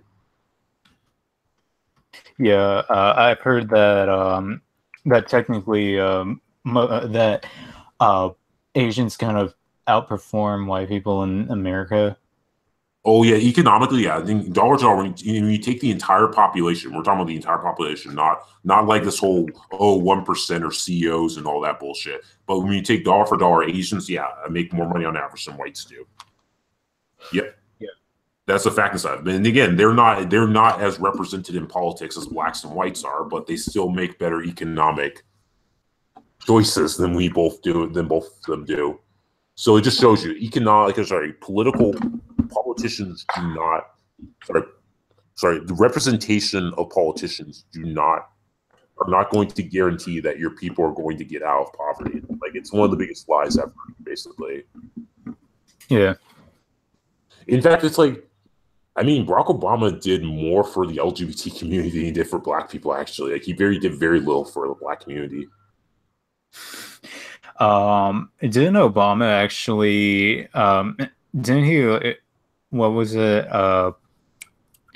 deport wasn't the deportation rate like much higher in Obama's I'm not sure about that. I mean, I thought the deportation rate was much lower compared to Trump and stuff, but all we know is that race relations deteriorated under Obama, and then in order to appease, like, in his way of appeasing the black community, he basically invited like Black Lives Matter activists to the White House or something like that. Again, he literally was just kind of like making all these different excuses to show like how, he has black people's back when actually he doesn't. He didn't really do anything. I mean, literally, all we really just do was basically increase people on food stamps and increase the welfare state. And he didn't create more jobs. He basically did create a bunch of like part-time jobs, some really useless jobs, but it counts under like job growth. It's like bullshit. Yeah, no, it's all just a narrative push, and especially like media-wise, like media under Obama went to shit and stuff because like literally they like refused to criticize him. Like there were aside from Fox News, like there were so few news media outlets that were willing to like criticize his actions. It's like it was just literally insane, yeah. And then people were basically treating all forms of criticism or hatred of Obama as racism or something like that. It's like there were just so many people that were using his race to like deflect all of his flaws or some of his bad decisions. Yeah, I'm just kind of like, during his election when I was younger, I never heard one bad thing said about Obama, which... yeah. Oh, yeah, no, he was just totally biased. And it's like literally, like, that's the thing is, like, he literally didn't really have to say anything off script or even really on script because the media would take everything he would do and try to paint it like it was gold. It's like literally, it's like the media coverage of Obama's presidency is disgraceful. It's like he literally got a Nobel Peace Prize while he was basically like drone striking Libya. And he got the Nobel Prize for peace and stuff. Wow, like drones are striking another nation. Yeah, it's just like the biggest joke ever. And it's like even if North Korea agrees to, demilitarize for South Korea, they aren't going to give Donald Trump the Nobel Peace Prize, which will be another huge joke and stuff. Yeah. But they aren't going to do it because it's like, they're just going to make some political stance or whatever. It's all bullshit, yeah. I mean, the Nobel Peace Prize is a joke anyway. It's like, I don't really care about them anymore. It's just like some ridiculous ceremony for people to pat themselves on the back. So, if anything, Donald Trump should just say fuck it and stuff. I don't give a fuck about the Nobel Prize. Has there how often they award Nobel Prizes? I have no idea. I'm actually kind of like wondering, like for mathematics, science, that kind of stuff. But okay, I have no idea. I just know. I'm not sure if it's once a year or when it is, but I don't know. They should be able to tell and stuff on Google. But like that's the thing. It's the same thing with like the Oscars. Like the Oscars and all these other awards are a joke as well. Where it's like, it's all about it's basically all about politics. That's who wins. That's basically who gets to decide who wins the award. It has nothing to do with popularity or whatever. It's like, does this fit the Hollywood narrative or whatever? It's going to get an award and stuff. Yeah. Yeah. Wait, Yeah, it's like who won Best Pictures here? It was like it wasn't Get Out. It was like what Shape of Water. Yeah, I kind of figured that Yeah, you because know, I didn't see it, but it's basically like it's like an SJW movie where it's like a comment on interracial relationships or something like that. I would, well, it's more like interspecies But relationships, the but yeah. references for race, it's like trying to make references to race relations stuff. So again, this year especially, they were going to whoever's going to win Best Picture was going to have a political far left slant to it stuff. It's same thing with the Post. Like the Post got nominated for Academy Award, and it was literally created as a way of criticizing Trump's distrust of the media, saying, "Oh, the press are always important. You have to trust the press." And it's like, yeah, the press has lied a lot over the past 10 years. It's like just ridiculous. Because I that's just was what the Post was about. Yeah.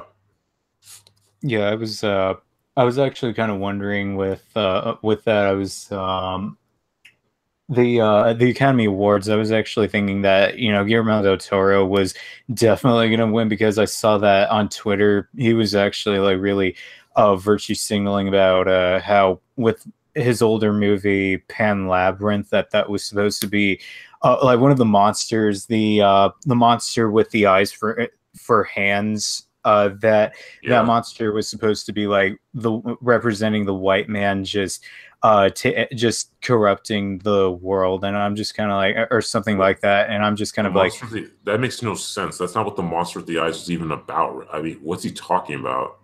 I know, right? Like It's like I think he's not even corrupting the world. He eats things and stuff. I mean, he eats kids. Yeah, that's kind of it. Is that the white man just kind of the white man just kind of ruins everything. That's basically what Guillermo was just saying in his virtue signal, and I was it's like that's super. Number one, he's technically white himself because I think he's like he's a Spaniard basically. I think he's like a Spanish white. Like I'm sorry, he's like people from Spain are white and they speak Spanish. I think he's a Spaniard.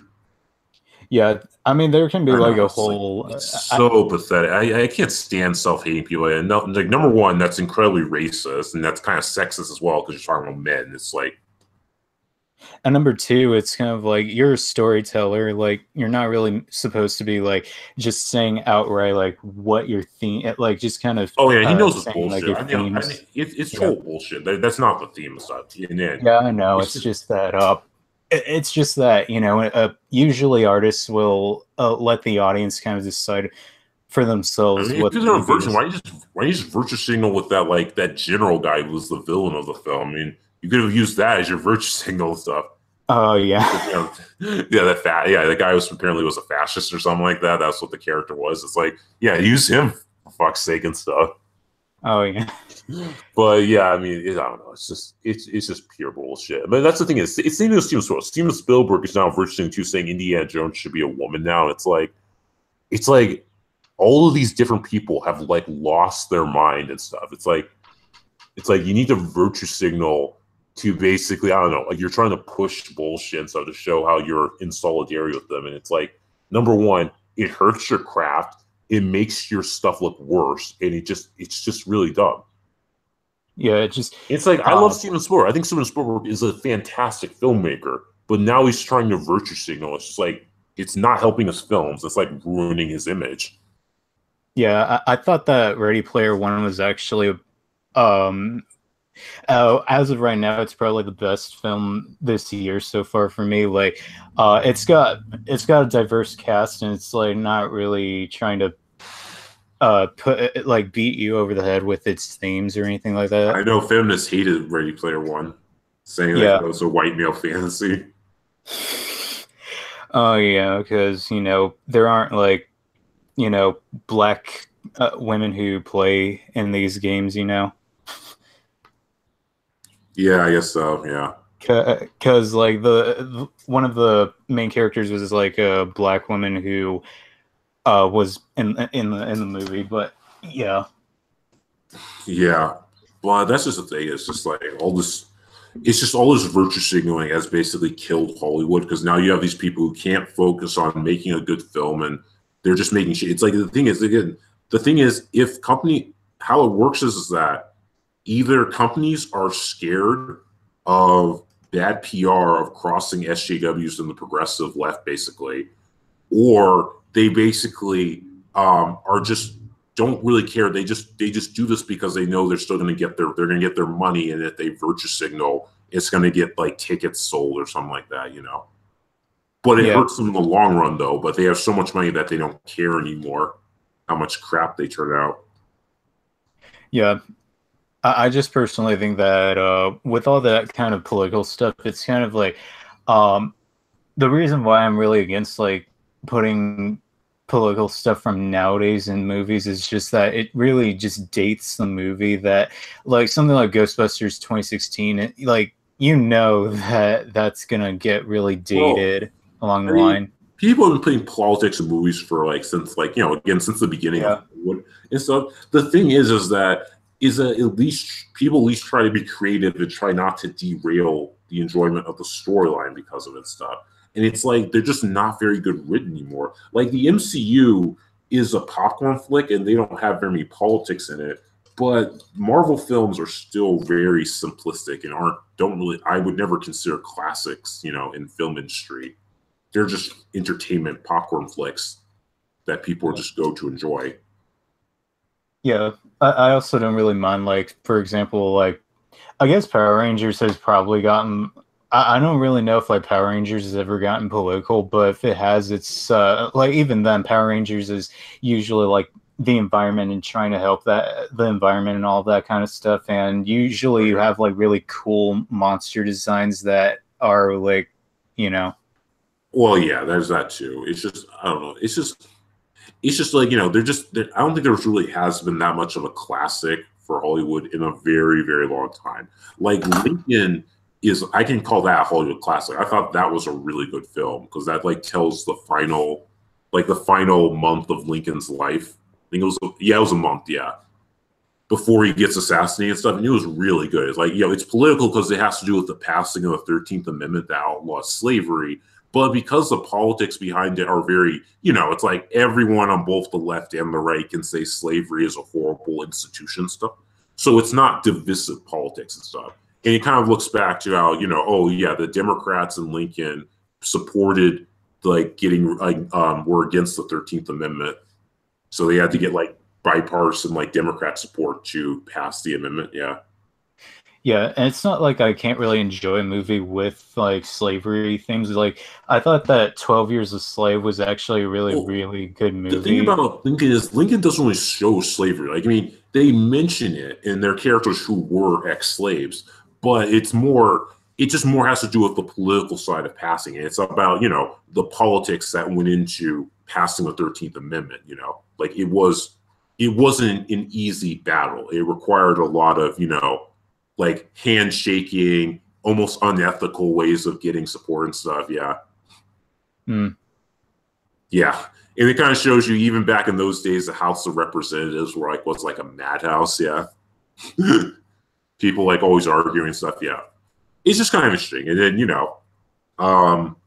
even people within the Republican Party were disagreeing, like they were against slavery, but some were worried about like, the border states abandoning the Union and the war continuing on. Yeah.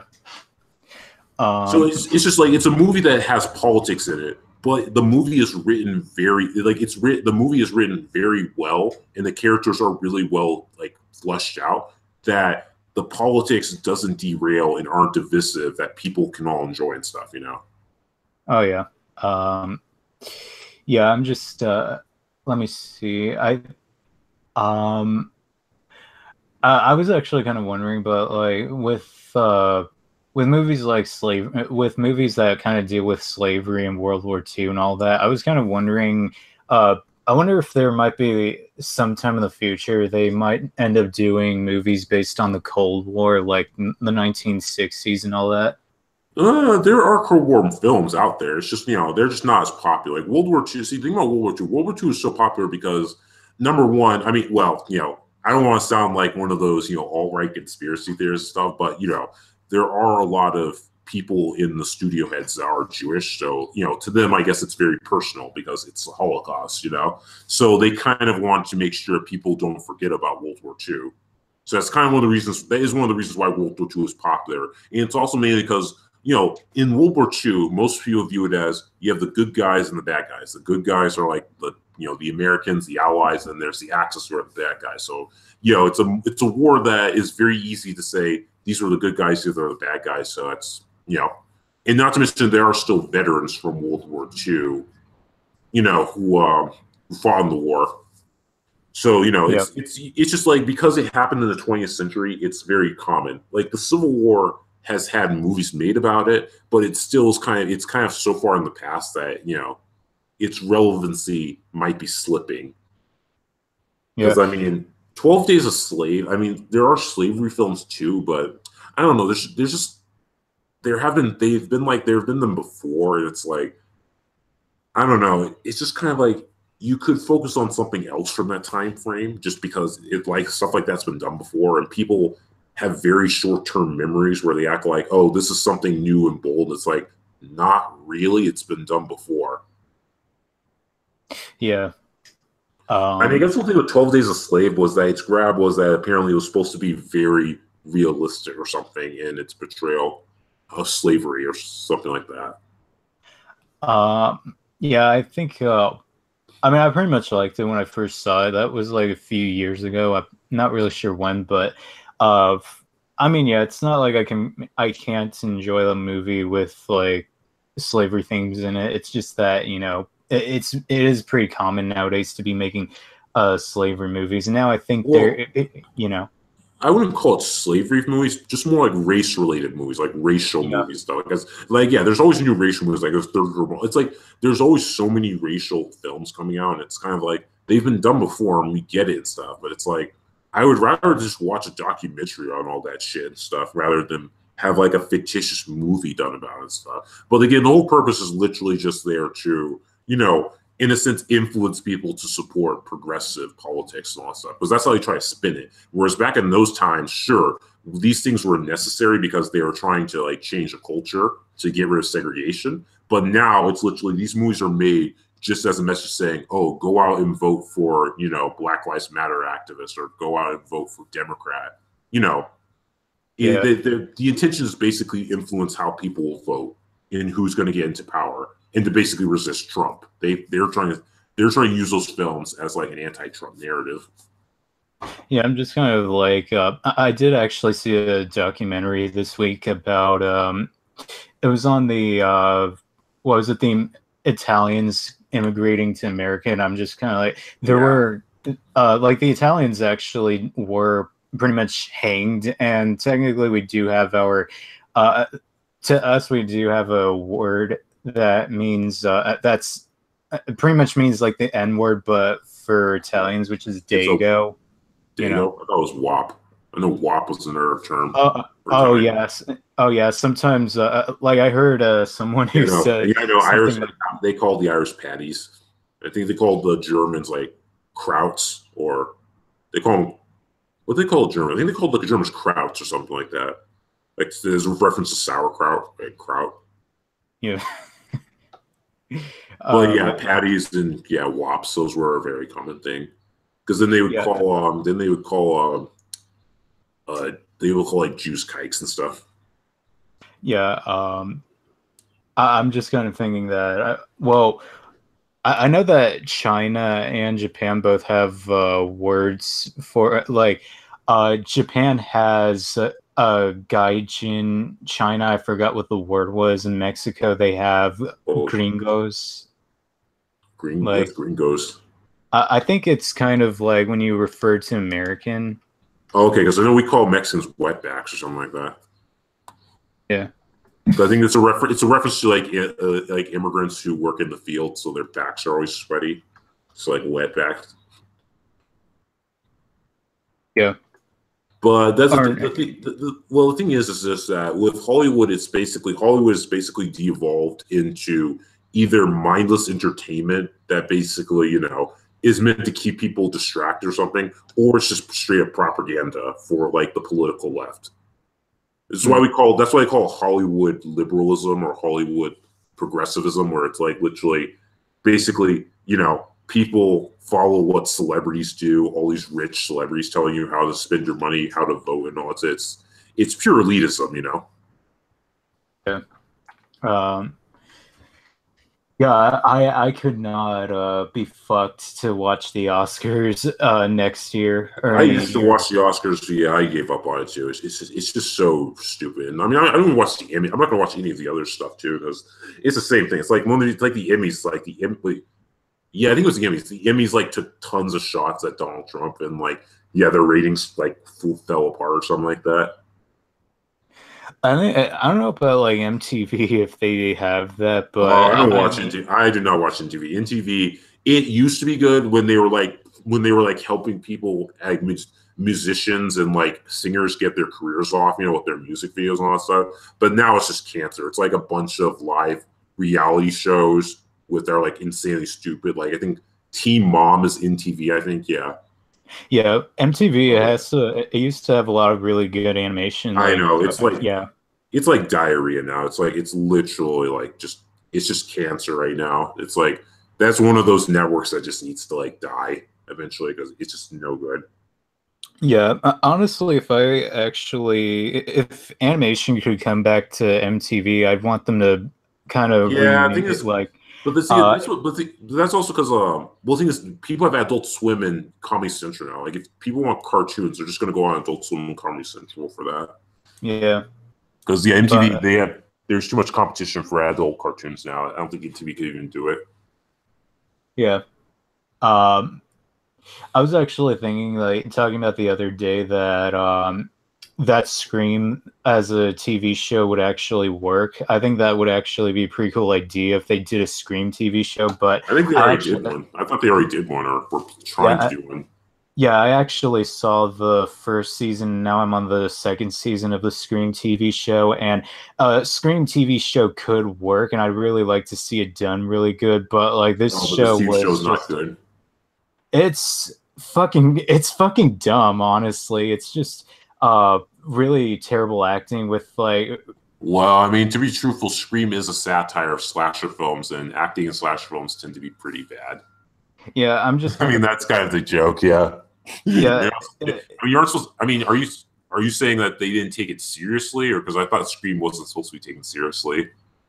I mean, the first two Scream movies didn't take themselves seriously. The third one was just kind of like Scream Goes Hollywood and all that. Like that one was like it didn't get bad. The Scream movies didn't get bad until the third movie. The third movie was all right, but the fourth movie was just. Yeah, the movie I want to watch again is Epic Movie because I watched I only watched I only watched the Epic Movie, but I think did I watch any of those other like parody films? No, I did not. But like Epic Movie is fun, but all the others just look really bad, stupid. But oh no, I saw Vampire Suck. Yeah, sorry, I did see Vampire Suck, but yeah, Epic Movie that was pretty funny and stuff. But all the others apparently are just really terrible, and they get worse with every film. Yeah, I actually really enjoy the scary movies. Scary Movie. Yeah, Scary Movie. Yeah, Scary Movie 2 is funny. I saw one. One was decent, but like, have you seen Haunted House? No, but I think it's on Netflix. Oh, it is. Okay, it's the one. It's by the same people who do who do Scary Movie, but it's like basically like a direct parody of Paranormal Activities. Yeah. Yeah, where it's done in like basically the recording format. Yeah. Yeah, you've seen Paranormal Activity, right? Oh yeah, I've seen the movies. Yeah. Okay, well, yeah, it's like that, but it's a parody and it involves two black main characters. Because in these movies, black people tend to not be the main characters in these haunting films. Yeah. But anyway, yeah, that was actually a really funny movie. I thought, yeah, the jokes and stuff were pretty hilarious. Yeah. Have you seen Haunted House?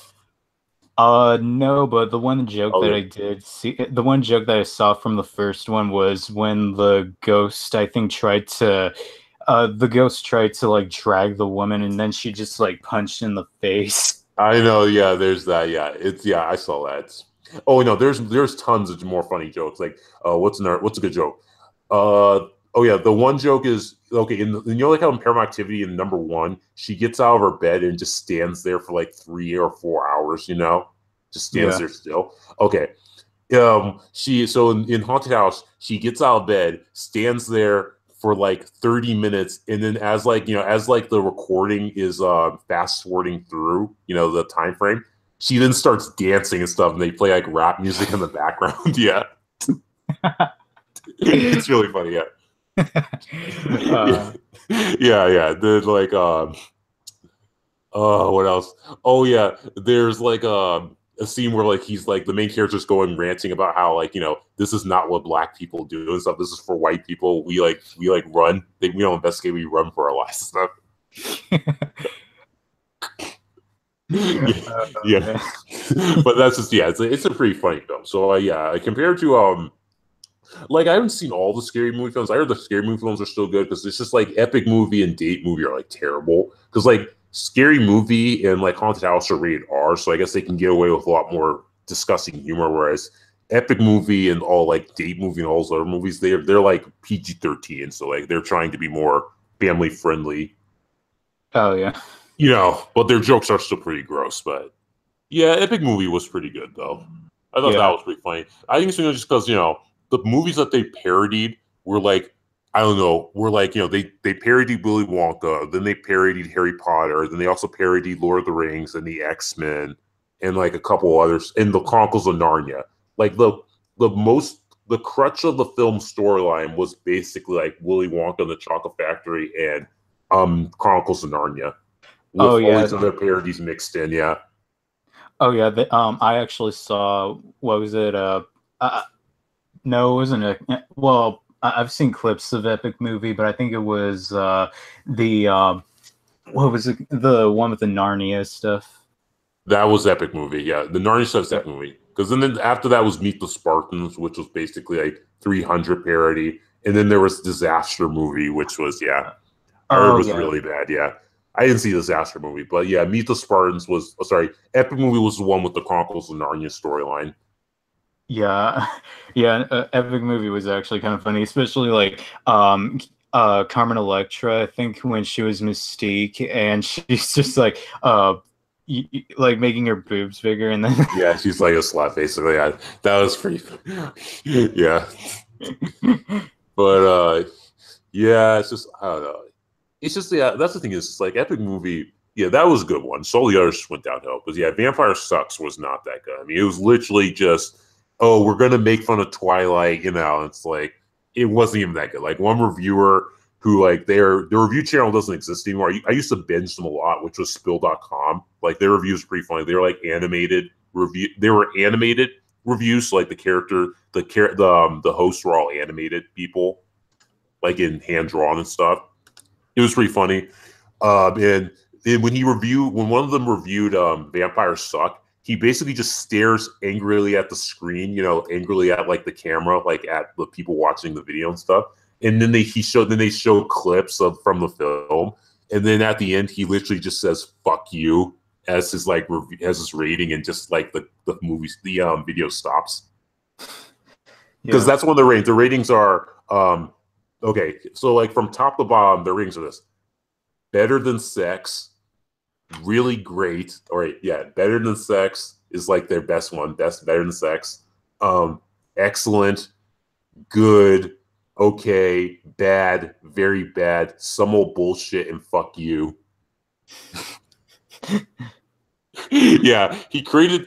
Disaster Movie is where he created the fuck you rating and stuff, because he hated disaster movies, because they all basically hate the parody films. And yeah, in the beginning of the video, he basically like threatens to like put a gun to his head and shoot himself, and then like the co-host stops him, and at the end he basically like says, I have seen worse than bullshit, and this movie is worse than bullshit, so I'm gonna give it a new rating. How about a fuck you and stuff? Was that Jeremy Johns or who? No, not Jerry Johns. This is like a group of guys who do reviews, and they're animated and stuff. And they used to have a YouTube channel, but for some reason they took it down and stuff. I don't know why, but they did some really good funny reviews on YouTube. Yeah. Oh yeah, I think I may have seen a video from them or two. Yeah. Their last video, like 2013, I think was their last string of reviews. Like, because they reviewed Man of Steel, and then after that they just stopped reviewing videos. Yeah, or reviewing movies, at least on At least on YouTube. I'm not sure if their website still exists even. I'm not sure. Yeah. It's weird, but yeah. Yeah, there's actually kind of a little bit of a funny trivia thing that I found out, but in Scary Movie, the first one, well, when they were making Scream, the first thing that they were going to call it was Scary Movie, but for some reason they want to change it, but so they changed it to Scream, and then the movie that parodied Scream would be Scary Movie. So that's just an interesting thing. Yeah. Okay.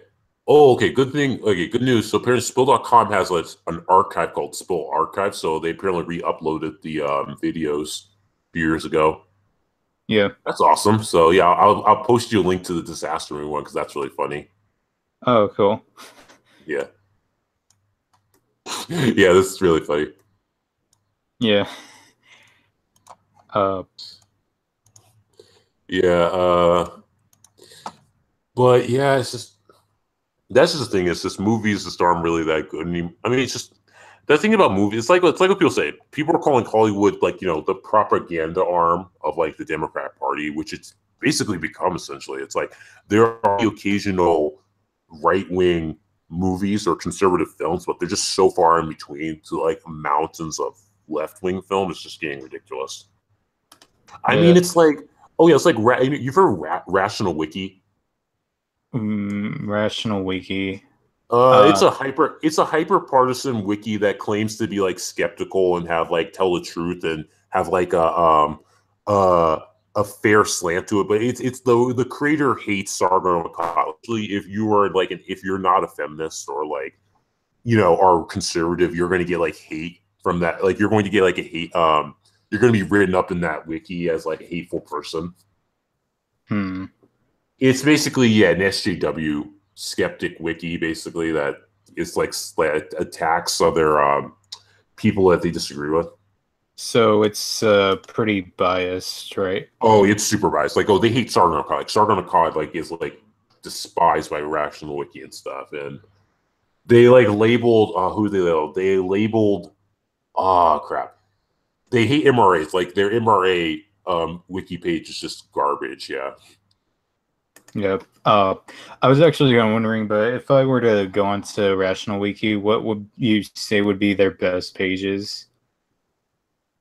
I don't go on Rational Wiki because all their pages are just like far left wing and stuff. But why I brought them up was because Rational Wiki was making a page about like had a page about like conservatives saying that they're like they're being silenced in Hollywood, and their excuse for saying that conservatives aren't being marginalized in Hollywood was the fact that there are lots of conservative actors and writers and producers in Hollywood. And I'm kind of like, yeah, how many of those people are actually able to make films and get their messages out and be outspoken without getting blacklisted? Okay, it's like that's like one of the biggest jokes ever. Yeah. Their excuses was because the amount of people means that they don't have a problem. It's really stupid, yeah. Yeah. But yeah, it's just like, yeah, it's just, I don't know, it's just, yeah, Hollywood's just really gone downhill, and a lot of people are kind of hoping that the industry dies because, so they can start over and do something better next time. Yeah. Let me see. One of the like more conservative movies be more like Hacksaw Ridge or something like that. Maybe. I mean, there are conservative movies. It's just like, again, they don't get as much of like the attention compared to other movies. Like, there are a few that do get the attention, but again, it's like it's unanimously mostly left-wing movies that get most of the media attention and get a lot of more productions and stuff. Like, as a conservative, you wouldn't. I mean, it would be extremely hard to find a studio that would be fine with you making like a right-wing action film. Yeah. Oh, yeah. So like an action film that's a little bit more conservative. That'd be more like Die Hard a little bit, right? for. I haven't seen Die Hard, but basically it's like how I would interpret it would be like, okay, like say like it's an action film where the main character has to like fight like anarcho communists or terrorists, like terrorists who are obviously Middle Eastern, or like basically far left radicals who are basically trying to take over the nation and stuff. Mm. Basically Antifa, like a movie where Antifa is essentially like a terrorist organization that is like in this world more aggressive and more dangerous, kind of like ISIS and stuff. That would be considered a right-wing film, and people would get mad at that.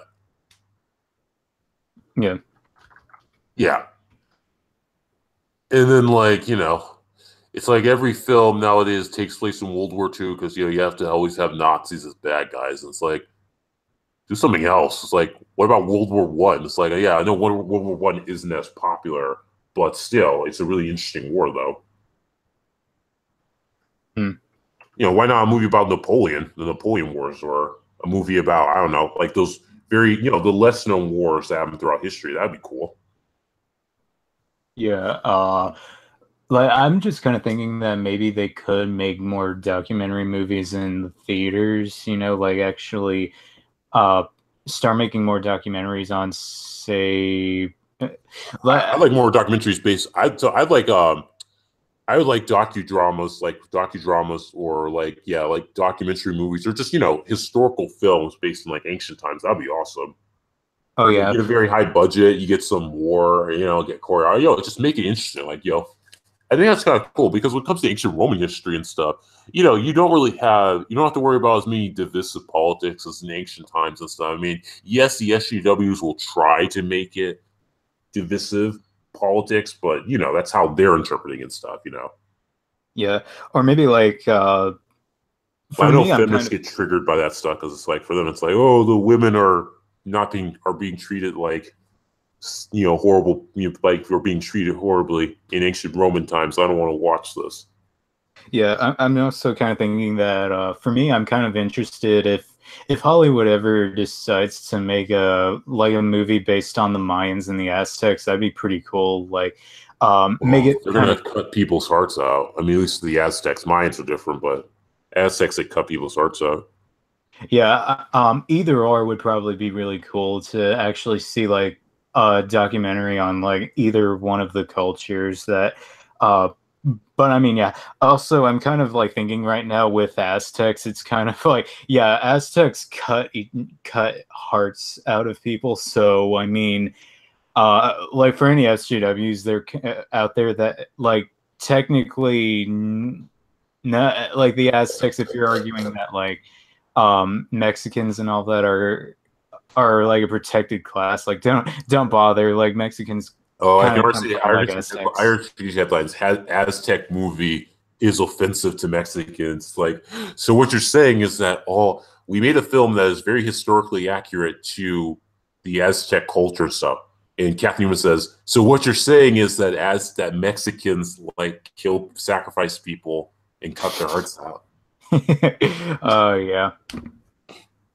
And then of course people can't dress up as Aztecs because that's cultural appropriation for Halloween. So stupid, really. It's like, if a person wants to dress up as a black guy, let them fucking dress up. I don't give a fuck. Yeah. I mean, again, I dressed up as a Mexican for Halloween one time. I had like a sombrero, poncho, and like I basically, because of my skin complexion, because I'm like a lighter skinned black man, I just like put face paint. I just like face painted a long, like a stereotypically Mexican mustache on my face and stuff, and I actually looked pretty Mexican. I also wore sunglasses as well. Sunglasses, yeah. And then I tried my Mexican accent, like, hola, senor. It's like, someone sees it's just like, yeah, I don't speak Spanish all that good. No worries. You can just say, no hablo inglés. Yeah, I know. It's like, and that's the funny thing. It's like, it's okay to dress up. And it's like, again, if people complain about that, I mean, is dressing up as anime characters cultural appropriation then? Because, like, seriously, everyone, blacks, whites, Hispanics, they all dress up as anime characters who are technically supposed to be Japanese. So it's like, yeah, I mean, yeah, political correctness would ruin cosplay if we were going to put it that way and stuff. It's like, yeah, no, it's okay if a white person wants to dress in a kimono. It's okay if a black person wants to dress up as a Mexican. It's okay if a Mexican wants to dress in African clothing and stuff. It's a fashion style. Like, again, it's like wearing a T-shirt is an American fashion trend. I think T-shirts were invented in America. It's like, oh, like what? If an African kid wears, like, I don't know, a Red Sox T-shirt, is he now like culturally appropriating my culture and therefore like a racist or something? Yeah. You don't mind if I screen share something? Oh, sure. Okay. Oh yes, someone cosplayed as the Mexican cleaning lady. Yeah. Yeah. I need more lemon plates. Yeah. Man. And then someone's just gonna say like wearing like yellow rubber gloves. Stop appropriating my culture. Yeah, that's freaking hilarious. But you know, again, it's like it's all just fun and games and stuff. You know, it's like it's like the idea is like dressing up in a costume doesn't mean I don't respect these different ethnicities or races of people. It's just having a laugh and stuff. You know. Yeah. But then, of course, people got to jump on the whole, blackface was used to exclude black people. Okay, that was then, this is now. It's kind of like, okay, back in the old days, people used to do such and such, but nowadays we don't use it for that type of thing. Yeah. It's like, it's like with swords. People made swords to kill people. People don't use swords to kill people more. People make swords to collect now, They make them, and they become collector's items for people to buy and keep. Oh yeah. No one's using swords to kill each other anymore. We use guns for that. Oh yeah, my the girl that I'm with, she actually has a friggin' katana in her room, like an actual sword. Is she a weeb? That's such a weebish, because that's what weebs get. Kind of. Yeah, I want to get a long sword. I mean, I actually had a katana, but it kind of it didn't fall apart. It's just like the handle became loose, so like it was all wiggly. It just felt real bad. So I basically, want to like get a long sword because I've really grown to really like European long swords. I think they're really cool. Yeah. Because everyone thinks that European long swords, there's no fighting style to it, which is total bullshit. Like there is like a complex fighting style to fighting with the European long sword. But everyone thinks that, it's too heavy to be intricate. It's like, no, long swords are about the same way as katanas. It's just the weight distribution is a little different compared to each weapon and stuff. And a long sword could definitely go up against someone with like a katana. Like one of the biggest lies is that the katana has better cutting power than a longsword, which is actually not true. Like a longsword has like the same amount of cutting power as a katana, with the added fact that a longsword is a lot easier to like pierce and stab rather than just cut. Because a katana, you're meant to cut with it, whereas a longsword you can cut, but you can also like stab, like do a piercing motion, like thrusting. Yeah. I've also been looking at this YouTube channel. I think it's I forgot the name, but they do he does weapon reviews, and he actually kind of showed like the differences between a katana and a longsword. And technically a longsword would be better in a fight because it has like the little bars that kind of protect your hand. Yeah, that's a cross guard. The cross guard. Yeah. Okay. The thing about the longsword is how it was designed. Like in combat, like with a katana, you are not really meant to really say grab the blade with your hand to use different motion. Whereas with the longsword, you could actually do that, where people would actually like they will do like a block where they put their hand out on the blade with the other hand on the hilt to block it, and then what they do is they would use they would then make a motion to throw their opponent off, and then either kick them or just like stab the blade into their neck and stuff. So like there were motions to, it's like they call it half swording, where a person will put their hand on the blade to give their blade more leverage and motion to like throw an opponent off. Yeah. So yeah, there is actually a fighting system to fighting with the longsword. So yeah, it's just, whereas with the katana you wouldn't do that because of how the blade is designed and stuff. So with the katana it's more like, cutting someone basically and not really stabbing. Yeah. And then with the crossblade, like with a longsword, you could also throw someone off with that crossguard and also like knock them, like hit them in the head with the crossguard. Sometimes someone would like basically what would they do? They would half sword, block a slash, and then like knock it to the side, and then with the pommel of the hilt of their sword, the pommel, they would then shove it right into a guy's face and disorient them and then cut them. Oh yeah. So basically, with longsword fencing, you are basically trained to use all of the sword, not just the blade. You could do different things with it. So it's almost like you could use it as a sword, and then when the opportunity arose, you would also use it as like a staff in a sense. Yeah. I actually looked up that YouTuber just now. He's Skologram. Oh, for swords. Yeah. Is he the Scottish guy? I think so. He has like a mustache and ponytail usually. Yeah, I've seen that guy before. Yeah, he's like the longsword advocate. Yeah. Yeah, it's just like I said. The thing is that a person play good is that all swords, all swords are made for specific purposes, depending on the environment and type of enemies that they're going up against. And you can't say, oh, one sword is better. I mean, it's just you shouldn't really say, oh, one sword is the best sword of all, because there's going to be swords that can counter. Like a rapier is really good because a rapier is really fast and quick, and it's really good at cutting. Like you don't just have stabs on it. You can also cut someone with a rapier. Yeah, I think what I meant to say was that katana technically is not like a longsword isn't technically better than katana, but just has a little bit more advantages, I would say, yeah. I mean, again, they're both very effective swords, and they're all designed for different, like their own styles of combat. But yeah, I would say if I had a choice, I would probably prefer to use a longsword, given the range of motions I could use for it. And then but it's like with the rapier. Rapier is like in terms of pure dueling skill, like rapier is like almost a perfect sword, kind of where it's like, oh, I can make a quick slash and stab someone, or I can do a slash or a jab, or it offers very, very quick and light motions and stuff. Yeah. And then I've always kind of wanted to ask, but I've been searching around the internet for this, but I've been kind of thinking like, could someone who's only ever learned how to use a staff be able to use a sword just as effectively? Because I keep probably not. Yeah, because I keep going in my mind thinking, could Rey, if she had if she only used a staff, could she use like use like a lightsaber?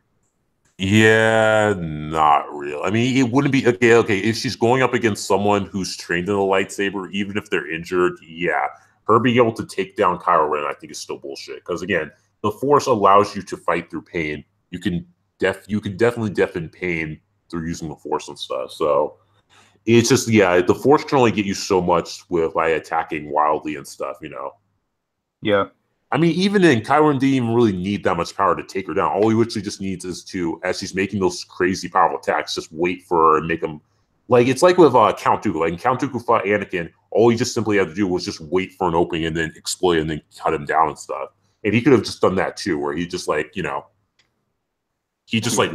until she leaves an opening and then he cuts her down. Yeah, like Rey's swings in the first movie were really they're wild. They're really very bad technique and stuff.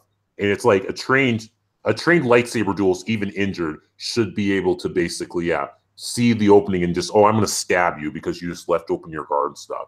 All it just really takes is like a quick footwork or a quick move of your feet and then just like moving in. Yeah. Personally, I think it would have been really cool if Rey instead have kind of like Darth Maul, she had that double-bladed lightsaber where would saber staff. That's what I call it, saber staff. Yeah, that could make more sense. I mean, it would still be a little weird because you can't realistically, a saber staff is really impossible to wield because it's like. The great thing about a staff is you're allowed to move your hand along the lane to shift balance and weight to it, to get power to it. But with a saber staff, you can only have a foot of the weapon to move your hand along. So the technique is like something completely different. So even using a saber staff is still like a completely different weapon altogether. Yeah. Yeah. So in real life, saber staff is very unpractical. Oh yeah. You might as well just use a regular staff or empowered by the Force. Because there are characters in the Star Wars universe that could just use the Force to power their staff so it wouldn't break against the lightsaber. Yeah. I know that in the Star Wars, the Knights of the Old Republic, they had like vibroblades that they would use, and sometimes like when put like for non-Force users, to fight, potentially go up against like the lightsaber duelists. Yeah.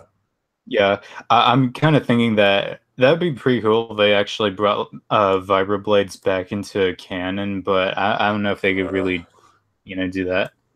They probably won't, but again, it's like whatever. Star Wars has already ruined enough, so it won't save that. It won't save the franchise. Yeah.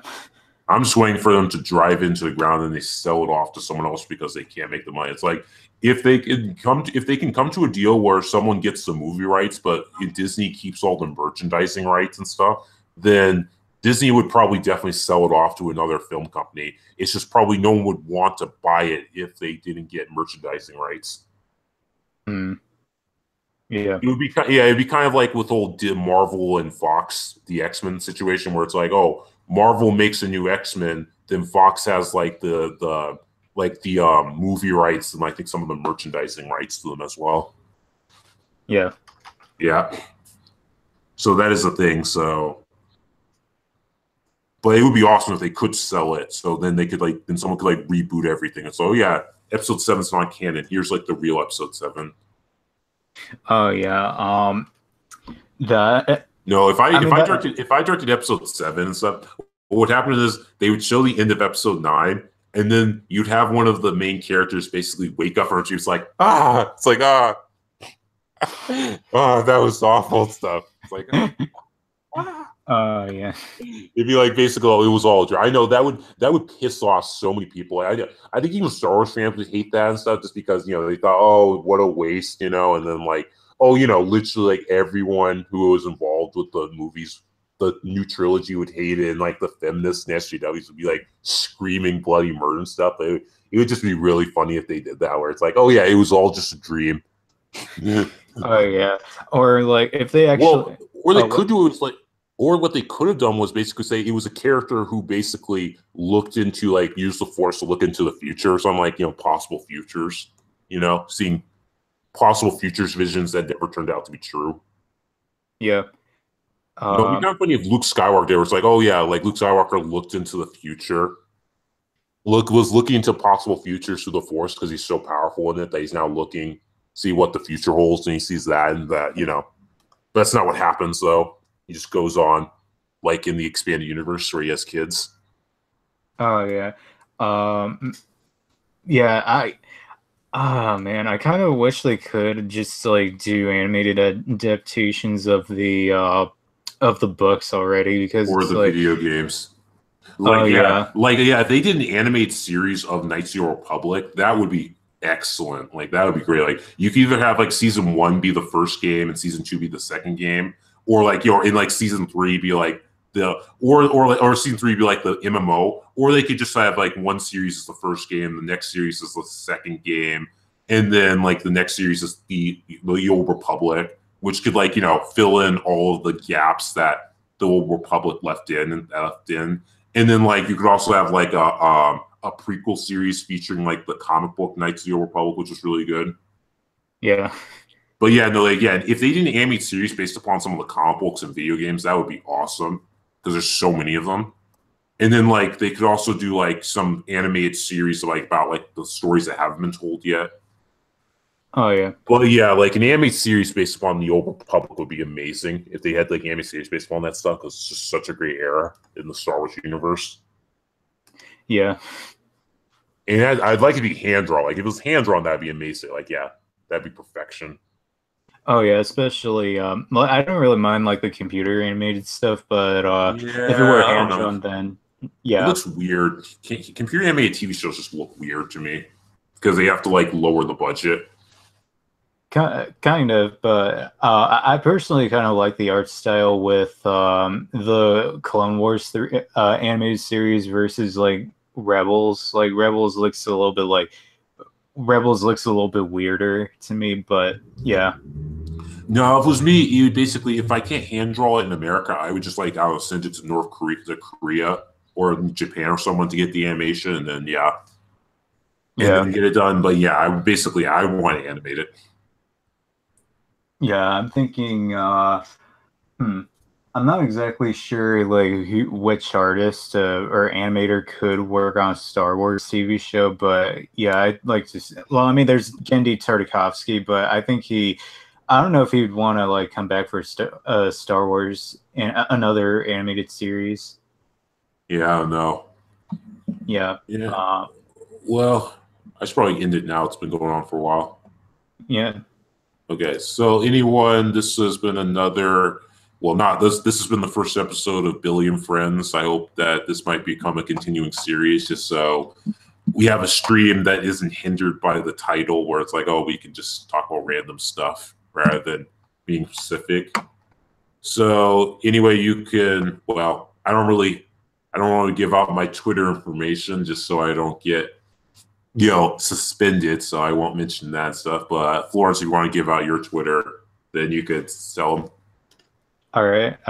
You can find me at Galileo Perales. That's still my Twitter handle. So yes. So anyway, this has been King Billy and Florence Lupin, and I hope you guys have a good day, and I'll see you next week.